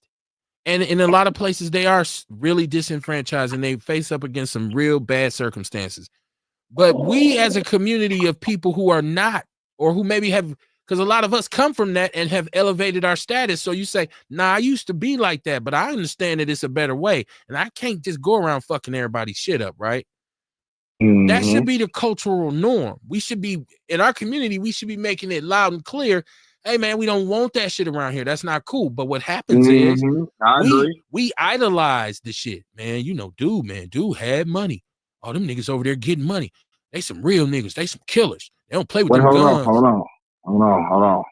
Niggas getting money and what these young niggas doing is two different things. That's like water and oil. We was talking about that shit earlier, me and somebody. When I was growing up, niggas wanted to get that bag, grab a couple bricks. These niggas want to get bodies. Them is two different things. Don't mix them up, please. I think some of them want some money, but that them niggas don't want no money. You don't think they then? Why are they robbing then? Why are they stealing? I don't even know if they're robbing. They just killing each other. Oh no, they robbing too. Oh, you best believe they robbing. They ain't getting licked out here. What you mean? A carjacking is robbing. If I can steal a car and take it to a chop shop, that's robbing. Man, them niggas rob you for your car and enjoy riding in it. Or run from the police in it, or depending on what kind it is, take it to the chop shop. There's a ring. That's my barber, Paul, got shot up because there's a ring of cats coming up here from Chicago targeting certain cars. Yeah, that's different right there. You know that's robbing. That's trying to get some money. That's because everybody on the block can't sell dope. Everybody can't sell weed. Everybody can't sell pills. So say, shit, I'm just gonna start robbing motherfuckers then. That is true though. Everybody can't get a bag though. I know, like you got it, man. I ain't gonna even get off into it, but I be saying that though. I be like, damn, if a nigga ain't got no job, at least he's got some type of hustle by himself. But everybody can't get it out the mud though. So yeah, you right about that though. I think you are the laziest. I think because you know, hustling is more than just selling dope. Like I think that's another fallacy that we have kind of fallen victim to is that hustling is just, you know, the only way to hustle is to sell dope. No. A hustle is anything you do to get some paper. So if you goddamn, you selling hot dogs, you selling socks, you selling DVDs, you selling oils, you selling whatever it is, that's a hustle. You know, you can't say, well, shit, this all I can do. Is all you can do is sell dope. If that's the case, then don't complain when you go to prison. Say, well, you know, that's all I could do, so I ain't tripping. That's why I'm in here. Like, I mean, and when you go to prison, you find out that there's plenty of other things that you could do besides selling dope, or you're gonna sit your ass in there or be dead. So why wait so late to learn the lesson? You know what I mean? Like, we got to get away from that mentality that hustling only involves taking something from somebody or exploiting somebody. You know, if you work 2 jobs, 3 jobs, you's a hustler. That's your hustle. And you know, you make the moves you make within that. Like, okay, boom, I got these 2 jobs. I work these 2 jobs, but I also do this. I also do that. And, you know, it's just, sometimes it's just excuses for somebody who doesn't want to put the real effort, dedication, and sacrifice into having something by earning something. There's merit to the word earn. If you go rob somebody for $50,000, you didn't earn that money. You took it from somebody. I did earn it because I put effort into robbing you. Stop it. Stop it. Earl Hennig says Summerfest is a nonprofit sitting on public land. Is Summerfest a nonprofit? I didn't know that. I didn't know it was a nonprofit. The organization that runs it. I didn't know that was a nonprofit. How can Summerfest be nonprofit? And why is always bullshit at Juneteenth? It don't be bullshit at Garfield Days or bullshit. Did you not see them girls down there fighting at Garfield Days? I missed that. Man, they fight. There's issues everywhere, man. We can't think of nothing. And then, like you say, strawberry. You talking about locusts? When was Garfield? You know, Garfield Days down about a 502 by the old boobies. There was girls fighting. What do you mean? Let me figure this out before we get out of here. I seen it. It was girls. It was a group of girls fighting at what you call it? Locust. What did you just call it? The Locust Fest. Not Locust Fest. What is it called? Garfield Days. I don't know. It's on Locust. Garfield Days. Milwaukee World bro. Festival Incorporated is a Wisconsin non-stock, nonprofit 501c3 corporation. Okay, so it is a nonprofit. Wow. How is that possible? Because I know that they contribute a lot in tax money to the city and to the county. That's crazy. That's a good question. But there's a lot of nonprofits sitting on public land. Shit, all this is public land, ain't it? Sharita Shaw said it's for profit as hell. Well, at least that's their goal. I guarantee you, if the people stop going and that revenue fall, ain't gonna still have it. A nonprofit would say we're gonna keep it rocking. But it's that's what's up, though. That's what's up. That's what's up. It's World Festival Incorporated, so it's not just Summerfest. So they control all of the festivals that come through here, which that's understandable. I mean, that's automatic revenue for the city. So because Summerfest ain't the only thing that they have on, at the lakefront in the summer. We just don't. Because they know they have Festa Italiana, unless Trump come through there and say ain't gonna be no Mexican or what's the other They got one? Italian Fest. Yeah, they have Irish Fest, German Fest, Polish Fest. Yeah, Pride Fest. They had Afro Fest. No, well, we ain't had that in a long time, but that's what's that other fest? It's a lot of them. Towards the end, they got the Indian summer type of shit. Yes, yes. It's a lot of them. We don't have to name them all, but that's what people call it in Milwaukee. They say it's festival season, so you start having something fest. We just fumbled the bag with Africa, African World Festival, and when I was with the Panthers, we were trying to bring Afrofest back, and I seen the guts of a Black Milwaukee, and it just made me so disgusted. And it wasn't anything necessarily that the white man did. The reason why we don't have Afrofest anymore, it's a story, man. It's a story. I had to do a show only one day. But I got to, like I said, I got to see the underbelly of it, because I was saying, like, what happened to African, what happened to African World Fest? And it's just like, some individuals who are involved in there was actually an organization that was involved somehow, some way. They got to a point where they couldn't really pay what they needed to pay to be able to have the festival itself. And then there were some movements made here. At one point we were having these parties, all brown, all black, all white, all blue. And that was supposed to be done in the spirit of really getting that money back. But, I don't know what happened. Hey, man, look, I've had a great time tonight. It's 10:08. So I'm going to get out of here, man. It's 10:08? Yes, sir. I was just going to say shout out to you. I know you got to go to bed. I ain't got to go. I just said I ain't got to go to work tomorrow. Shit, you Juneteenth tomorrow. You're going to have your sandals on with your dashiki. My bad.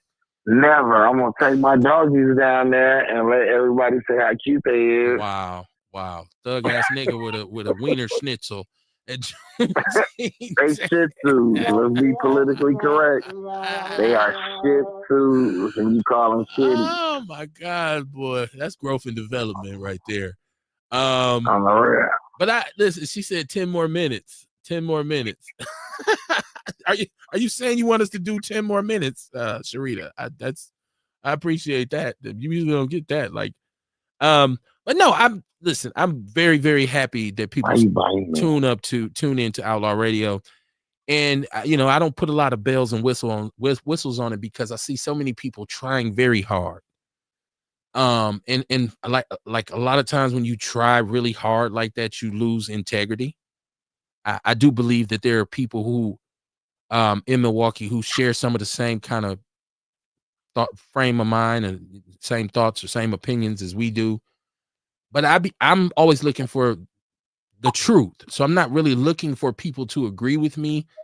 I don't want to be in a group or a clique. You know what I'm saying? Because I don't believe in groupthink. I don't believe in, well, this is how we feel and it's us against you. Because I feel like something that's positive, something that's real, will appeal to everybody, not just one-sided thinkers. And that's the reason why the gang thing with me kind of dissipated, because I started to say, that's just another Black person trying to figure it out just like me. Why in the hell would I be against him or her? Unfortunately, we don't all feel that way. This is a city of silos, and it's very cliquish, and it's, they want you to jump the shark. I can't really do that. I'm not really for everybody, because I'm going to agree with people on some things, and some things I'm gonna say, nah, I'm not trying to hear that. And you run into a problem when you deal with people like that, because they're like, this motherfucker always got to go against the grain. I just think it's room for everybody, and so our lane is our lane. I don't want to cross into any other lane. My intention is to always create a safe space for people who look like us to represent for us, and not allow someone else to write the narrative or tell us. Like I used to always say, the unique thing about being a black man is everybody talks about you, but nobody talks to you. And I see a lot of finger pointing right now. If I went off what I've seen in the media and what I've watched on social media, I think black men were the worst motherfuckers to ever walk the earth.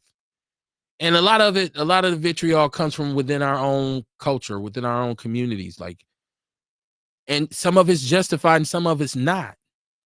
But it's funny to me that there are a lot of black people who believe white ice is colder.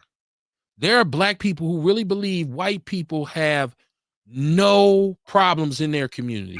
Everything they do is a shining example of how it should be done. As soon as something happens in the community, you hear some black person say, they don't do that shit. White people don't do that shit. Is that our measuring stick? Is that how we define quality, beauty, value, by what the so-called oppressor is showing us? Because you get people who are quick to say, oh man, the oppressor this and the oppressor that. But then their vision, their standard of quality is totally based on the oppressors. You want to wear what they wear. You want to drive what they drive. You want to live where they live without investing in your own or supporting your own. And so if you believe that everything white people do is so great, like, oh my God, they don't have any problems, you are wrong. And I would bet $1 to a dime that you take the group of poorest white people you can find and put them together in a 2, 3, 4 mile radius, that shit gonna be dysfunctional as all hell. You're gonna see some of the same shit you see in our community. Instead of crack, it'll be meth. The opioid epidemic, you know who the majority of people who suffer from that are, right? It's white people. When it comes to suicide, when it comes to mass shootings, when it comes to incest, when it comes to all these kind of rape and molestation, white communities are wrought with all those issues. Now, they don't put that in the Journal Sentinel like they put our shit in the Journal Sentinel.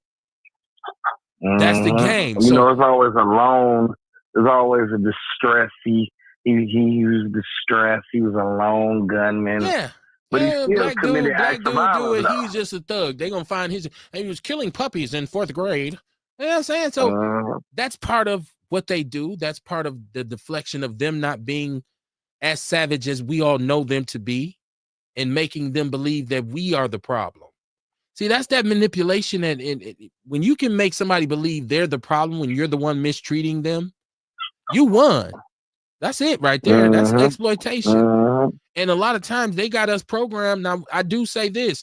I don't believe in the slave traumatic shit and all that, but I do believe there's a lot of programming of self-hate when it comes to us, because they're going to show you messages all day of them being the best they can be, and then show us in the worst fucking possible conditions that they can find.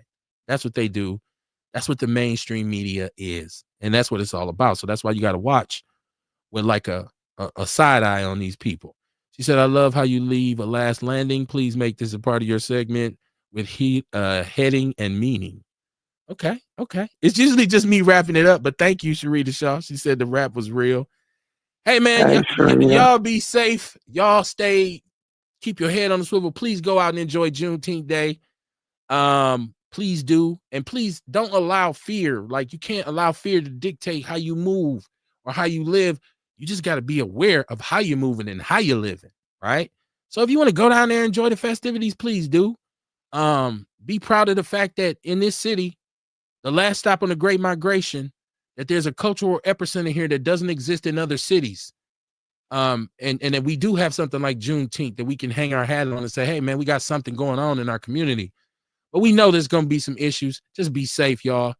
But above and beyond everything else, just be the change you want to see. We can talk a lot of shit. We can come up with all these kinds of quotes. We can, you know, quote authors and great social scientists and all this kind of shit to make ourselves feel smart. But the bottom line is, if you ain't doing what you think or what you say needs to be done, that ultimately means your criticism of the community outweighs your contribution to it. And in that regard, we look at you as a coon. Peace and love, man. Thank y'all for tuning in. Shout out to you, Dion. Shout out to Dion. All right, love, Shout bro. out to Ewok. Shout out to Sharita Shaw, Earl Henning. I will see y'all Monday, man. Peace and love. Be safe, bro.